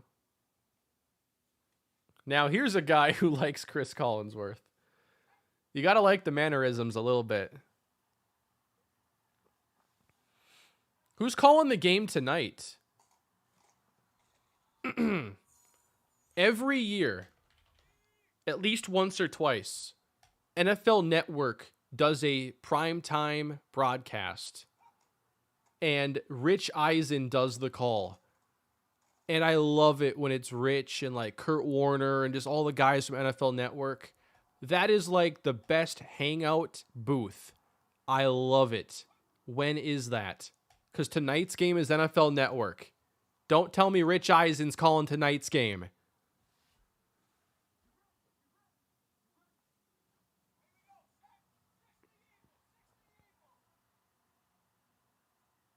He usually does the Saturdays. Luke Cook, right on the money. And we're at the 10. He's reaching for it. You got to love that effort. I need to know who's doing the call tonight.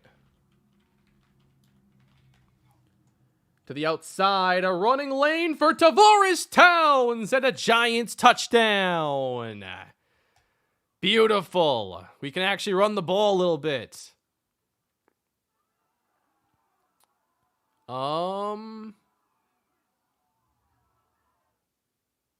Today's game, I'm trying to find it. National broadcasts. Tonight is Kevin Burkhardt and Greg Olson.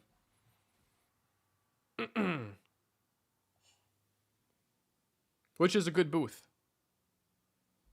But that's a Fox booth. Is it simulcast tonight? Interesting. I was really hoping for the Rich Eisen booth, but I love Burkhardt gets a lot of good late afternoon Fox games. I think that he's kind of their B squad behind Buck and Aikman.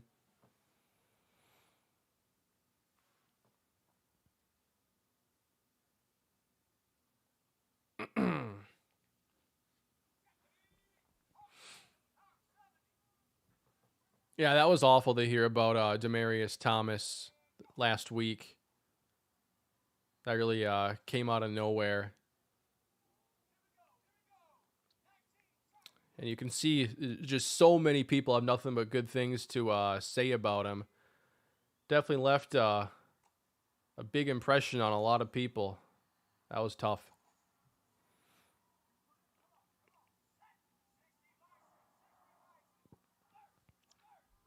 Patterson is on a one-year deal. Yeah, that's what I thought. I think he could actually have a free agent market this year. I mean, who doesn't want a versatile playmaker coming out of the backfield that can do what he does? He's a unique player. 7-point game, though. We have fought back to take the lead here, but here we go. That was like he thought his momentum was going to take him out of bounds, but then that is not what happened.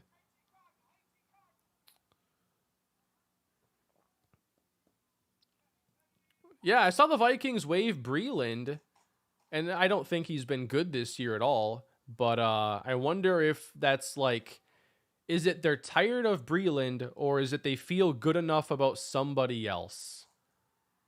Because if you're just like tired of Breland, then I'm like not convinced it's going to be better. But yeah, the Vikings corner situation's been pretty rough. They really need to get someone better. Yeah, they waived Breland today. They announced it on Twitter. People in the comments were saying, like, please don't be hacked. Off the tip, we screwed it up, man. Oh, come on. We got to pick that off. Thoughts on snake drafts versus auction? I mean, snake is my preferred format. Broke it up. Nice job, McKinney. Auction's a fun format, but I just have little experience with it.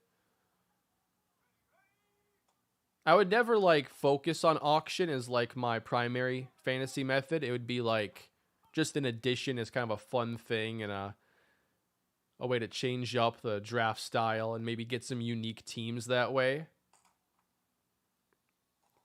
Breland got into an altercation at practice? Really? On a Saturday? In a walkthrough? Okay.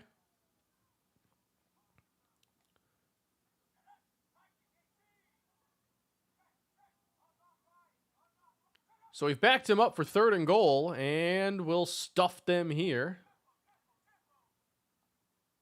Oh, I realize this game's almost over. I got one more, though. Samuels on 4th and goal. He missed. He was wide open. It would have been the game-tying touchdown to force Luke Cook to pass it more. I will take Chris Boyd over Breland, honestly. Slightly. Play fake Luke Cook and the check down. Ooh. See, he's not a check down quarterback. That's not where he's at his best.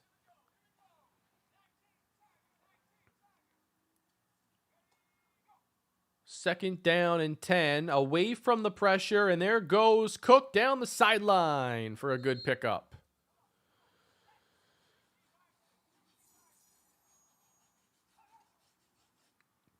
A 3rd and 2 and a conversion. And there he is again, Aaron Slay. Big play Slay. Can we take that? Up the middle with Towns, and we'll try to end this game. Can the Seahawks be fixed?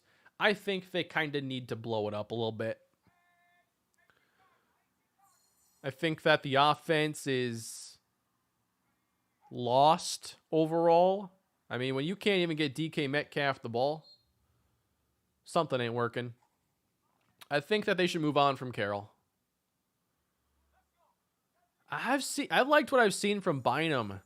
You got to think they'll probably roll with him next year.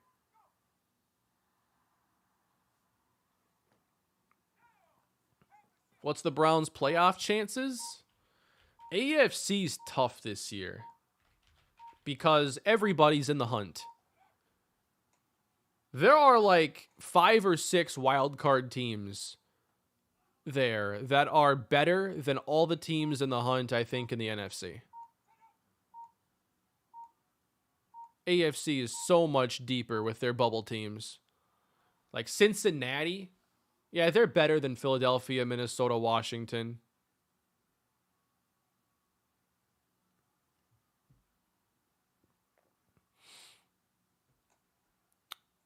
Cleveland 7-6.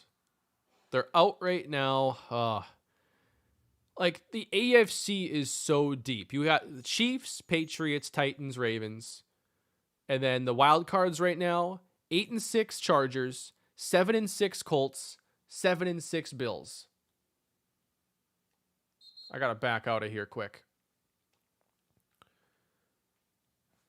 Like, to me, the Browns miss. There are a lot of good teams in the AFC that are going to miss. What's their schedule end up with? So they get the Raiders on Monday. That game was moved. They got Raiders, Packers in Lambeau, Christmas Day, Steelers at Pittsburgh, and the Bengals. I just don't think they're getting there. 42% chance sounds perfect mathematically to me. Recap on preseason. Our rookie quarterback that we drafted is actually kind of fun. And Aaron Slay, undrafted receiver, is doing some good things. I don't think there have been a lot of standouts, but it's still been worth it to check this out.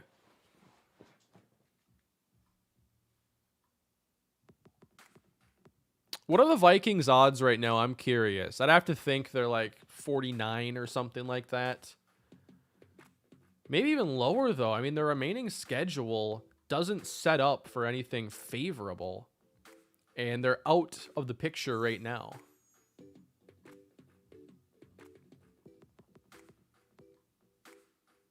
I can't believe Atlanta still has a shot to get in. I know every week it's like, wait a minute. They're still in this. If they win this game, they're really in this.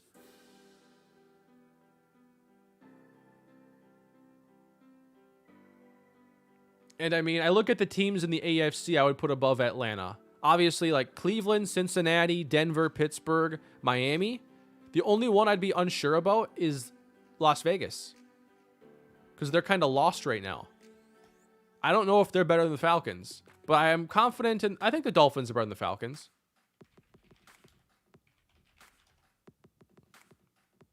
By the way, the Falcons beat the Dolphins 2 months ago, but that's besides the point. I do think Denver and Cincinnati and Cleveland and Pittsburgh are all better. Minnesota's 30? That ain't good.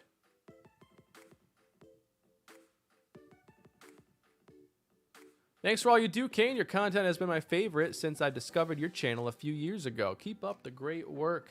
I appreciate that, Ryzen, very much. Yeah, we're going to edit Barkley before we get into the last game here.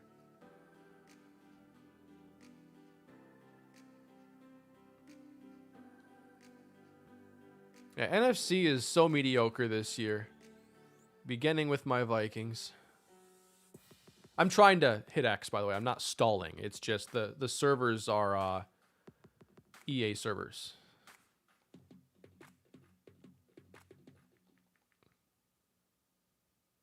Right on cue. The Vikings really have a 30% chance. I felt like it would be a little bit better. That doesn't make me feel pretty good. Like, I'm down on Minnesota this year. Do I want to see them still sneak into the playoffs? Of course. You know I want another heartbreaking playoff loss. What would my year be without that?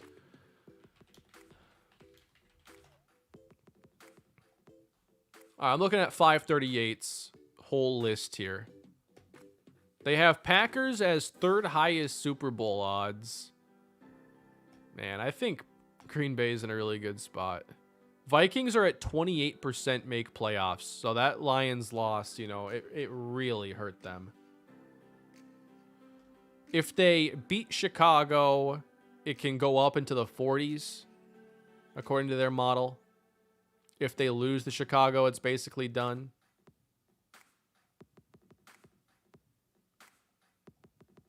I just don't know that finishing 2-2 does anything for Minnesota. So can they sweep the Packers and the Bears? Or can they sweep the Bears, split with the Packers, and beat the Rams? Because that's what it takes. Am I skipping on doing a DIY franchise for this Madden? My typical franchise I do? Yeah, I haven't been wanting to do it this year, unfortunately. I think if the Vikings have a new like GM or new coach, they could look to trade Cousins, but I lean towards them not, because it's hard enough as it is to even get a quarterback to play on his level. And any front office is going to believe they can put the pieces around Cousins to get to the playoffs. They're all going to think that. I know Washington gave up, but they tried. They tagged him twice. But I think when you look at the Vikings' problems this year and last year, it goes way beyond Cousins, even if he still isn't like... I think he's a tier 3 quarterback. I think you have the elites, and then you have the franchise quarterbacks that can take you to a Super Bowl. I don't think Cousins is in that tier. I don't think he's ever been in that tier.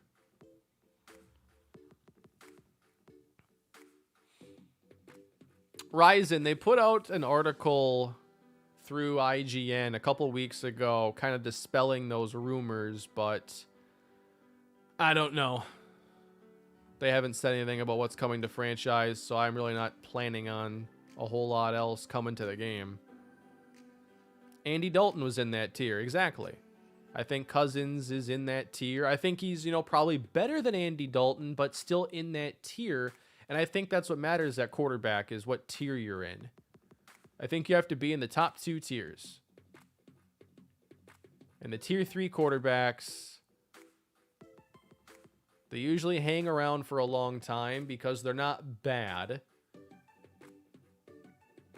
But yet, you're still usually not making it too far into the playoffs with them.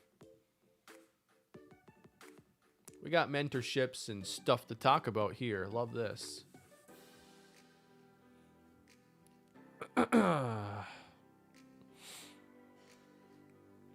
So we get this boost again with Basley. 10,000 experience. You gotta love that. I do think Eli Manning was in that tier, and he won 2 rings. It will happen from time to time. Ooh, Rayshawn Graham. Yeah, help him get open. Teach him how to run routes. Please. Medium routes. We have to start being able to rely on like those 10 to 15 yard gains. We got to get that in the offense. That's big time right there. +2 release, +2 medium route running. Now we're cooking with fire. My favorite non-sports video games right now. I'm glad you asked. I always love talking about other games. So right now, my main game I'm playing outside of content has been Persona 5. A game I was very excited for, but I wasn't ready to play it out when it came out. And then I had some false starts with it along the way where I would get a handful of hours in and then not play it for a while and then restart it. And I'm way into it now. And I'm loving it. Such a fantastic game. Hoping to get that wrapped up before the end of the year. Because I have other games that I need to play. I'm a huge Ratchet & Clank fan, but can I even say that when I've only played this game for a couple hours? It came out at a bad time for me. The summer, I was very busy moving and finding a place to move to. And that's when the game came out, and it was no time for me to be focused on it.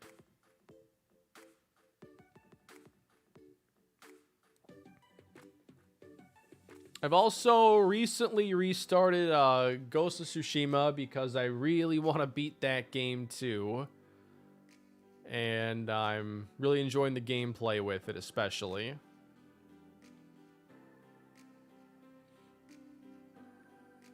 And I have been playing some Battlefield 2042. Not super happy with the state of the game right now, but I do still enjoy it for what it is, and I would rather play it than any other shooter right now, especially Call of Duty.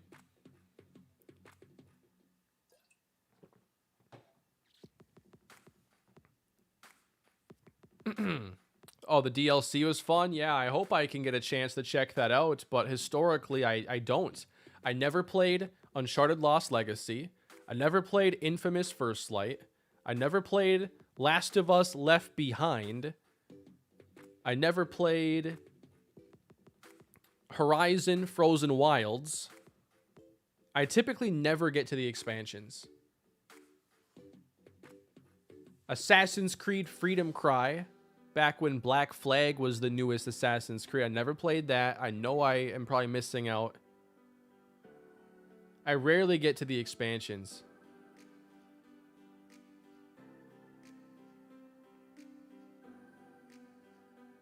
I used to do Let's Plays of games like that, but content-wise, I'm way more in my zone with sports, and I feel like I make a lot better content, and I'm doing stuff I want to do, so I'm pretty happy with the style of content and the stuff I'm doing. Ghost is one of the only games I've ever completed 100%. And that's about the best compliment you can give a game, is that you're willing to beat it and do everything they offer.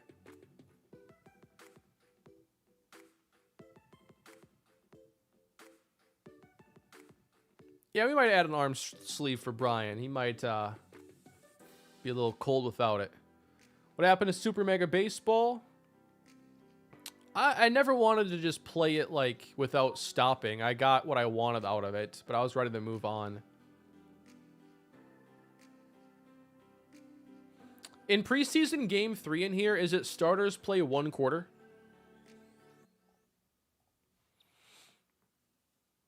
You think Pete gets out of Seattle? He could fix the Jaguars since they're in the need of a new coach. I think after the Urban Meyer debacle, that Jacksonville is going to be very interested in stability and maybe somebody who's proven.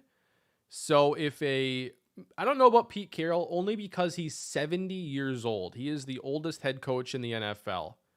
I don't know if that would have an impact on a new team wanting him as a head coach. But I think like Mike Zimmer, if he still wanted to be a head coach, he might be a good fit there because he could rebuild the defense a bit. And I mean, with Minnesota, I mean, they'd never been worse than 7-9. So I think Jacksonville would love at least that floor to be able to rebuild the organization again. Yeah, Doug Peterson's a popular name being talked about right now.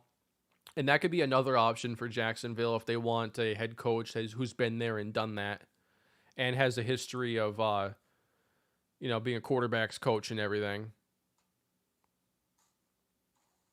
Is David Culley older?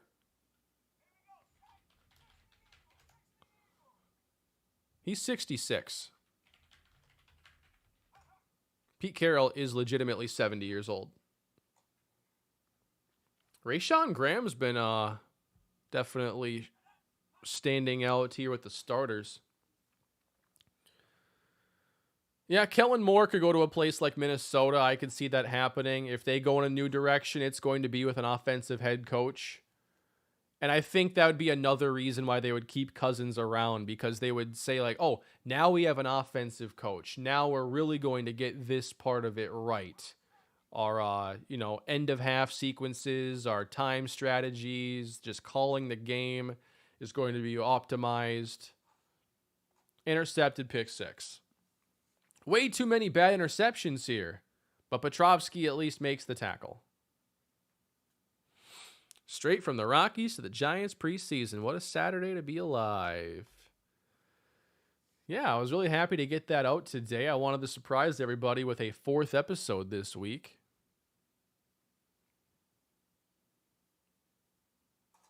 There you go. Got some pressure.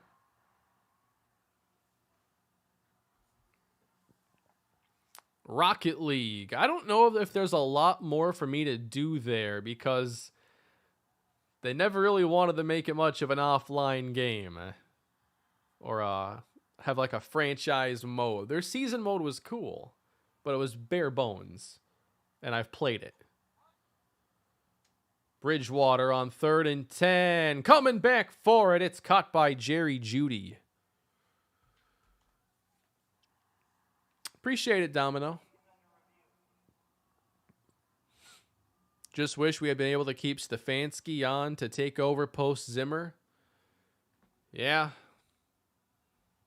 Let him get away. Let Mike Tomlin get away in the previous decade. Go back to the 98 Vikings, and their coaching staff was ridiculous.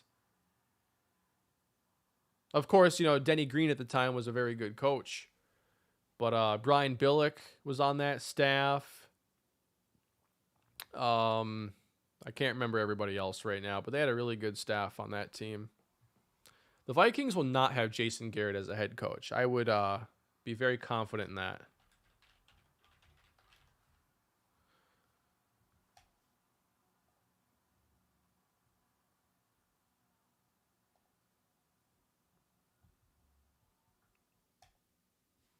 Oh, the Vikings had Andre Patterson on the 98 Vikings? Really?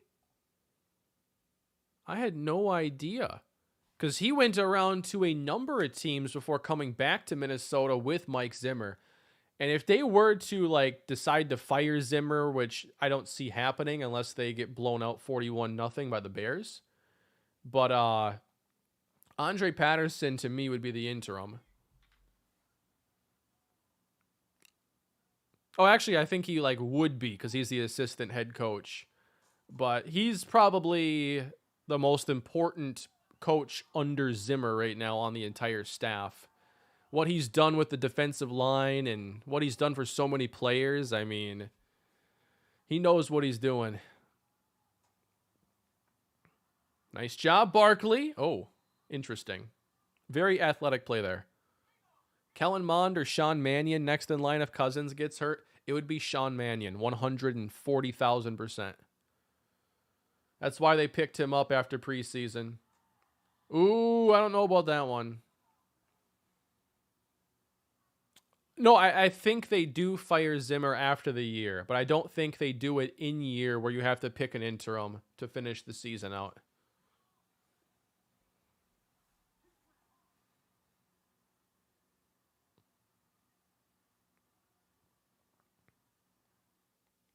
But I had no idea that he was on the Vikings staff in 98. I never knew that.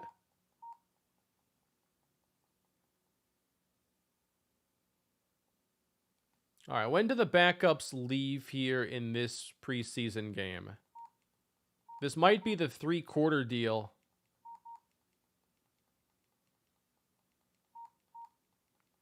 And I'm not really interested in the starters at this point. So I think I got one more quarter here.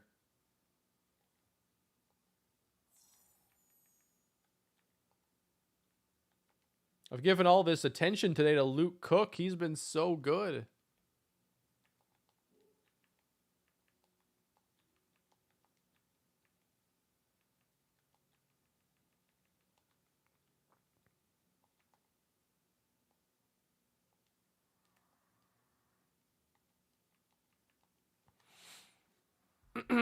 If you look closely, you can see Deion Price riding that Broncos bench. Oh, yes.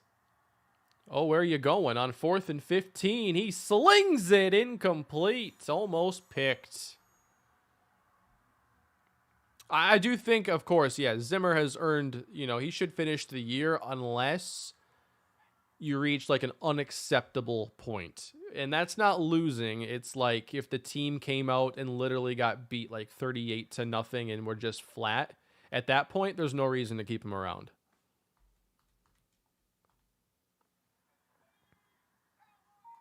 Any coach retirements this year? I mean, I think it could be possible for both Carroll and Zimmer. I mean, Pete Carroll's 70 years old. Mike Zimmer, I know he's been through so much as coach of the Vikings. And retirement might be an option for him.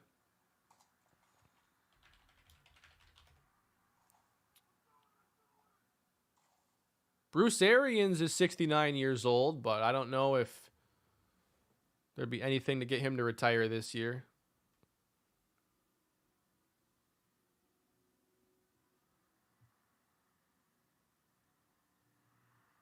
Off the upright and no good. No. Are you kidding me? Am I interested in continuing career mode in Madden like I did in Madden 18 with Matt Pierre? I don't really have interest in doing a huge one like that because if you remember Matt Pierre, that series went like 160 episodes. I'd want to do something smaller, more contained. I haven't done a player-based series in a while because I felt like I had to rethink how I was doing them. And eventually I'm going to want to give it a go again. My issue is just like keeping those feeling fresh. And I've never been one to simulate in stuff like that, but I almost feel like it would be beneficial if I did some simulating in a player-based series to speed up the pace. Matt Pierre went 154 episodes. I'm pretty sure I never simmed a single game. Played like 10 years.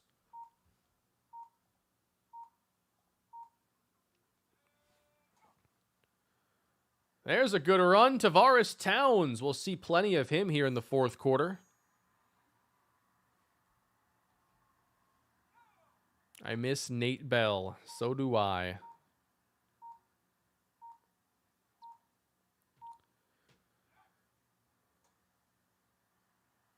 Another good run for Tavares Towns. You ever notice they always seem to run better when they're really covering the ball? They seem smarter.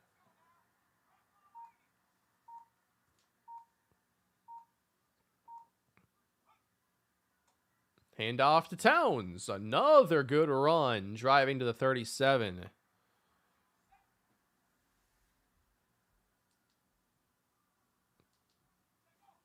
Yeah, that's the play clock coming through my controller.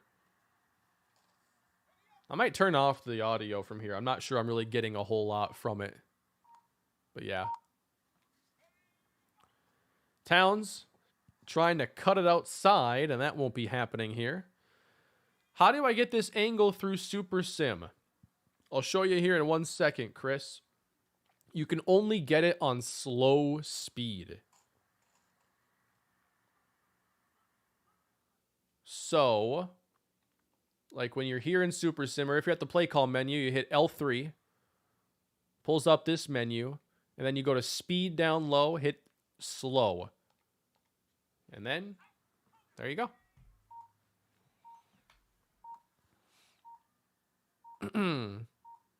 Yeah, I wanted to see more of AJ Rose too. I thought he was good in the preseason. Deep ball. It's going to be way out though. But they picked up Wayne Gallman on waivers, and I'm fine with that. I mean, he was a fine spot starter last year when Saquon Barkley was hurt. And as long as Dalvin's healthy, getting 80% plus of the workload, I'm not too worried about who RB2 is. But Gallman's fine. Good pickup.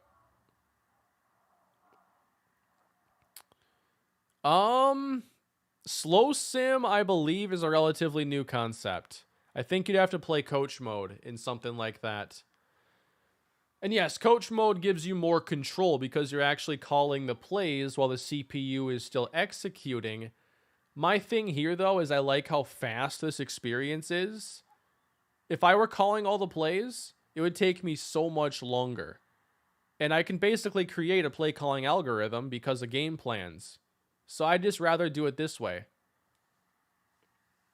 I love how fast that can go through in a whole game. Oh yeah, I better see Kene Wangu get out there and hopefully they have some more touches ready for him because he is electric. A deep ball, nice touch on it too.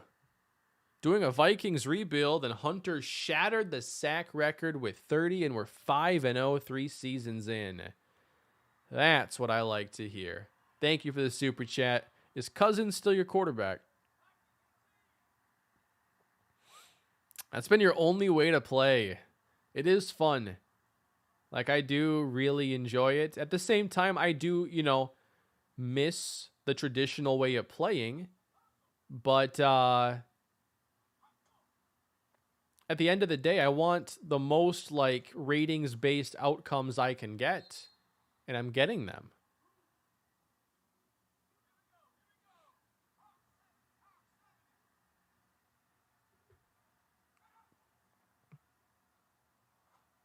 Swing pass and a Denver touchdown. Good play. That was cool. No, I drafted a quarterback after season, seeing Mond for a year. He's basically Petrovsky. Kellen Mond is actually kind of fun in Madden.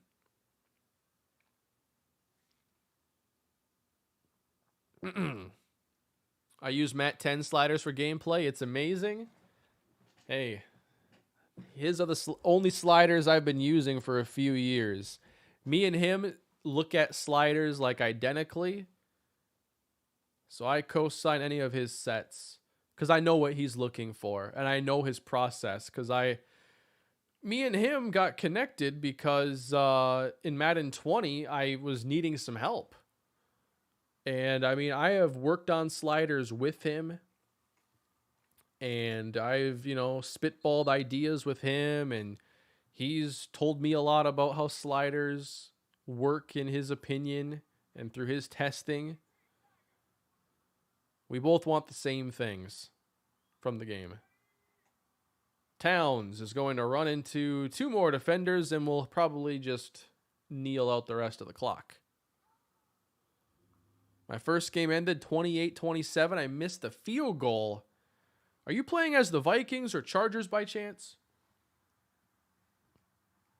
There is no game 4. You pretty much got me back into Madden. I stopped playing for about 10 years.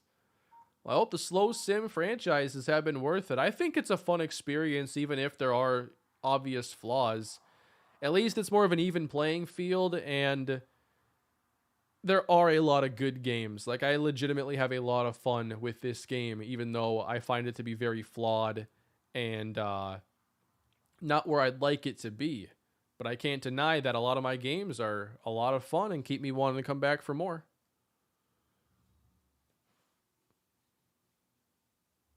And to me, like, as far as sports games go, I've always been more drawn to the strategic side of it over the skill side of it. I'm not a competitive player.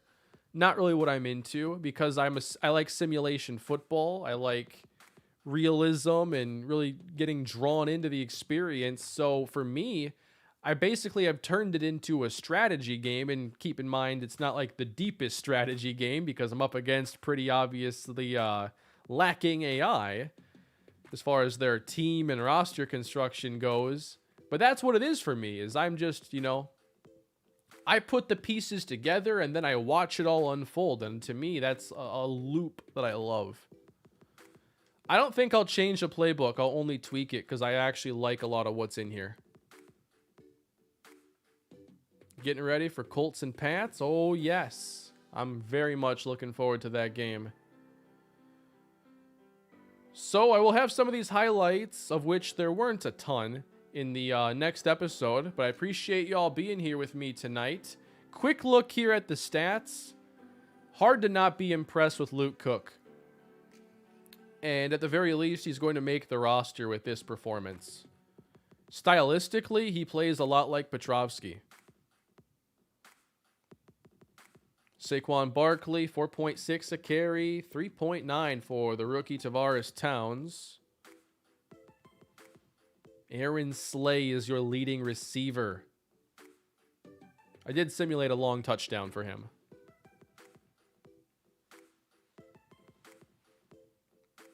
So Slay is making the team, you know that. 3 sacks for Beltran, 2 for Roche. I thought Holt was very quiet out there. Only 4 tackles, 1.5 sacks.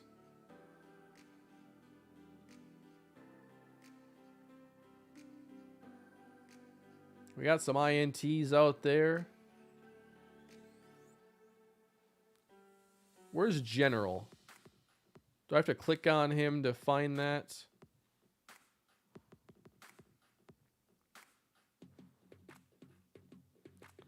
I want to see how many snaps he... Oh, I can see right there. 106 snaps. Would like to see him a little more active. I am thinking about trading Galladay very seriously. Yes. I don't play in any 2 quarterback or super flex leagues myself, but I think it's a cool format.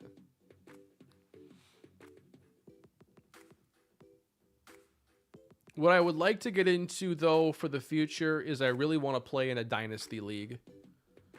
I got a friend who's in a big dynasty league this year, and he gives me updates. And I love getting the updates because I think dynasty and the long-term strategy side of things is really interesting. Because he took over a team from somebody who left, and the team was just left in shambles. So he's been rebuilding all year. And I'm really drawn to that kind of a challenge.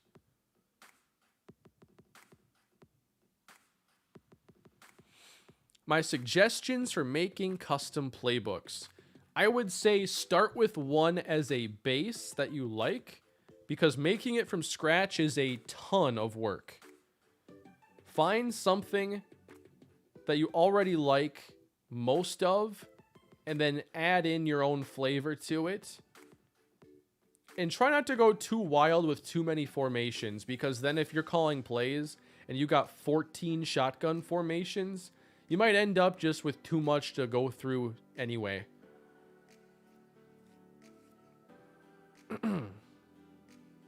10-team, 2-quarterback leagues are my favorite way to play fantasy football. Yeah, I think beyond 10 teams, it starts to get really thin there. Especially if you have an injury, because the last thing you want is a league where, like, nobody can pick up a quarterback, imagine. Because if you have a 2-quarterback league, every team needs 3. You really can't have a 12-team, or you're basically saying that someone is screwed every year. At least 2 people are going to be screwed when a quarterback gets hurt and everybody's stashed.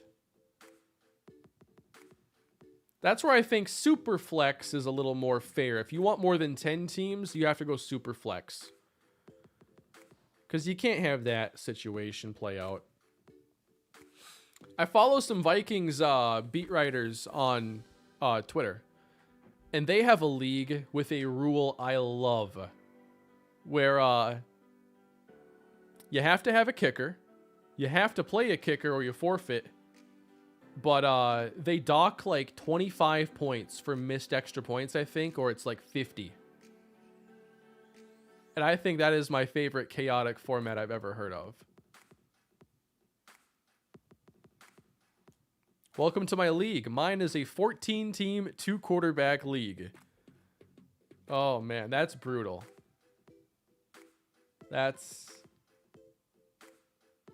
People are taking zeros then at some point, with buys and everything. If you had a league where you lost 25 to 50 points for every missed kick, how high does Justin Tucker go?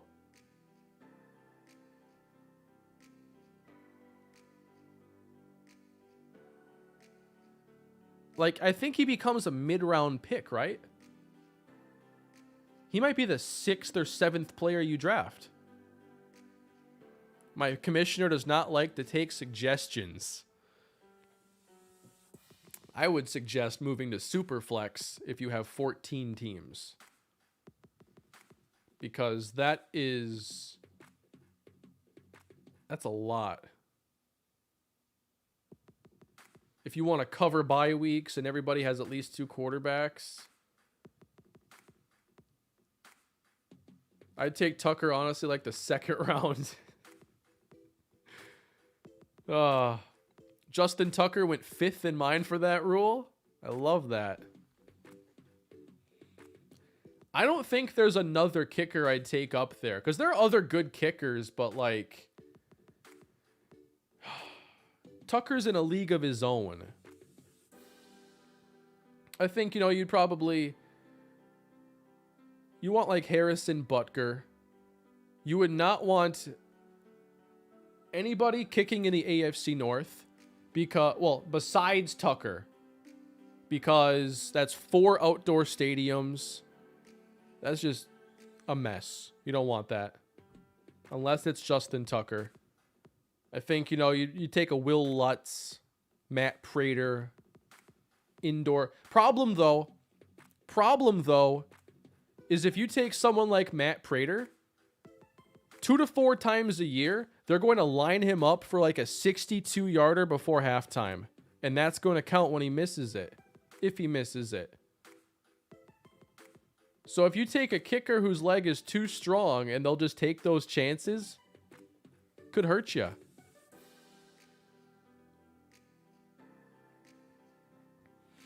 He says we're all limited to 2 trades next year because of all the messed up trades. Isn't like a trade veto system just better?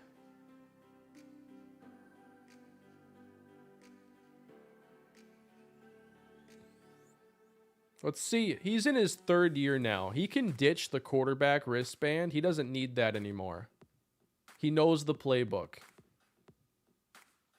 He doesn't need that. They're not calling out play 17 and he's reading it off the wristband anymore. He's grown up.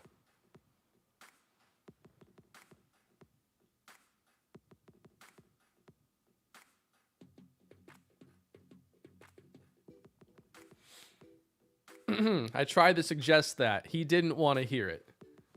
Have you considered a hostile takeover of the league? Perhaps voting in a new commissioner.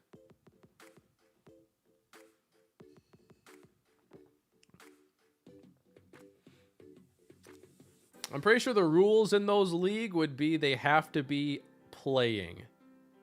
There's no loopholes allowed in the kicker chaos leagues.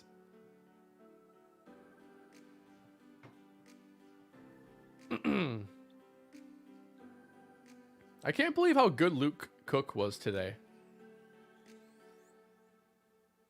Like, these ratings don't suggest he would do anything special, but you just gotta take a look sometimes.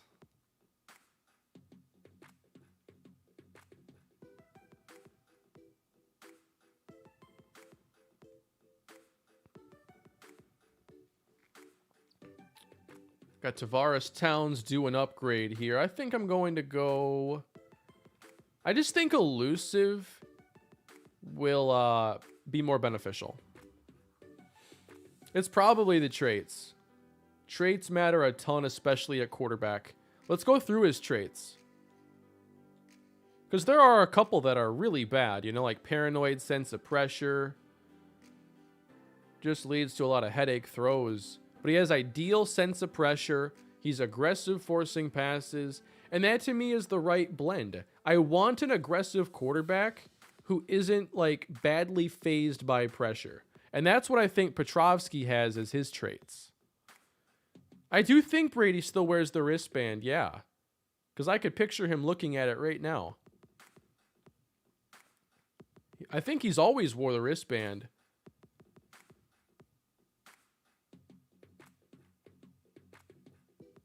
I wonder why. Yeah, ideal and aggressive. I love that combo.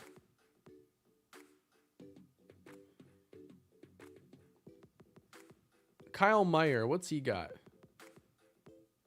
Average sense of pressure. Peyton did too.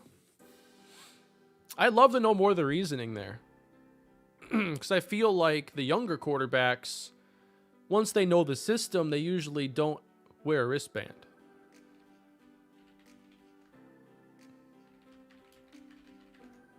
But doesn't Mahomes wear one? Am I making things up? No, I don't think Mahomes does.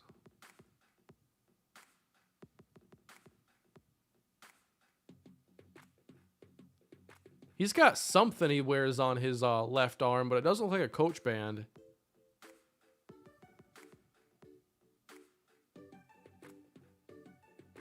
I don't know.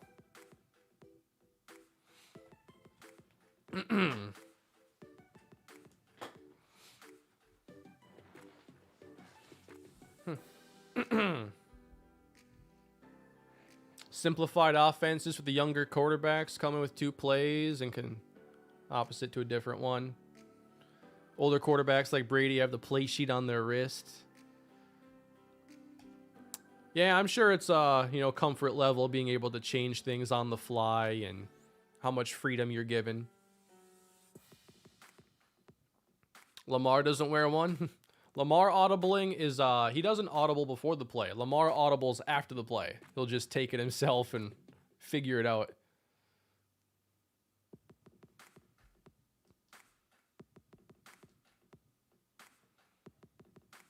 I feel like Cousins wears one. Maybe more do than I thought.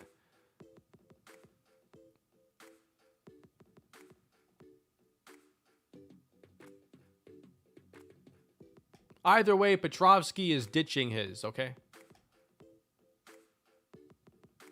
Cousins didn't wear one in the last game against the Steelers, for what it's worth. But I have other pictures here where he is.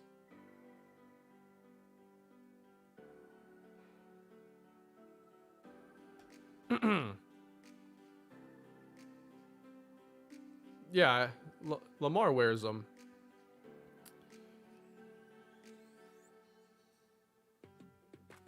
I think I can remember Joe Burrow wearing one too.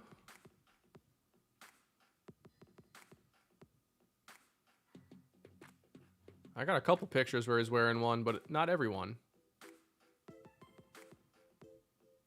Okay, doesn't matter. Really not important.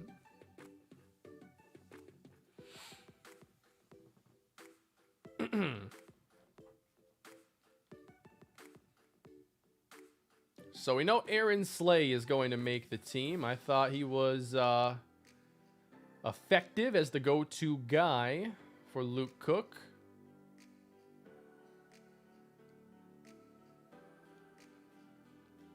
Well, we were talking about quarterback wristbands because I took off Petrovsky's. And then I got into this whole thing about how a lot of quarterbacks don't wear them, or younger quarterbacks don't wear them, and then finding out that, no, that's not necessarily true. We're just going through which quarterbacks wear wristbands and don't. It's honestly not the most interesting part of this stream. My favorite fantasy football setup? I'm really interested in Dynasty. I love Best Ball. It's a very hands-off format, though. But I kind of like that. You can do a bunch of them that way. Otherwise, you know, as far as like a weekly format, I do like double flex, half-point PPR.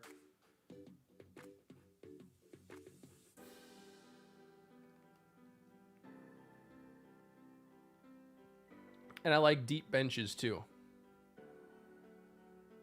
You got kicked out of a Dynasty League. What'd you do?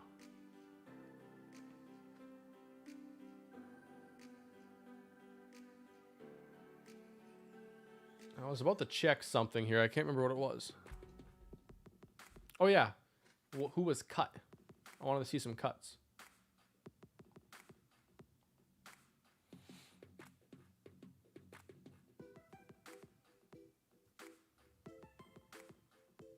No one has signed Tom Brady yet.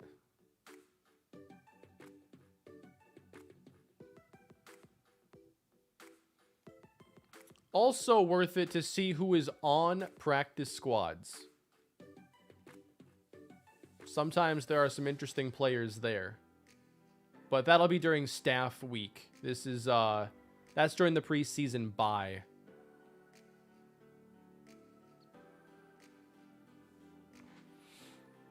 My league starts 2 flex, doesn't require a tight end, and has 5 bench spots. I think you should have to have a tight end spot. I kind of understand why there isn't because of the huge gap with Kelsey, Waller, Gronk, Andrews, and kind of everybody else after that. I appreciate that, Matt. Thank you.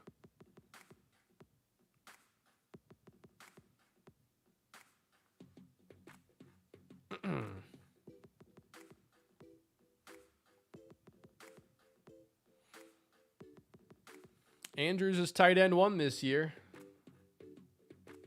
Well, actually, we'll see after this week just because Kelsey's monster night on Thursday.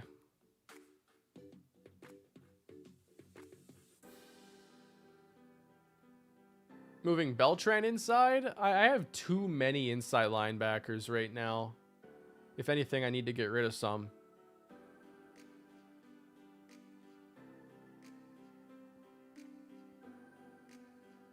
Too many options right now. I like him on the edge, though. All right, everybody, that is going to do it for me today. I'm going to get out of here and get some food. I appreciate you stopping by, though. The stream was a lot of fun. Had a great time. And I'm hoping to get some good content up. I probably won't be very active like Christmas Eve, Christmas Day, And then, obviously, day after Christmas is Sunday, and you usually don't get anything from me there. So, I'm sure I'll see you all again this week. But that is it for me tonight. Hope you had fun. I know I did. Appreciate your support, and I'll catch you all next time.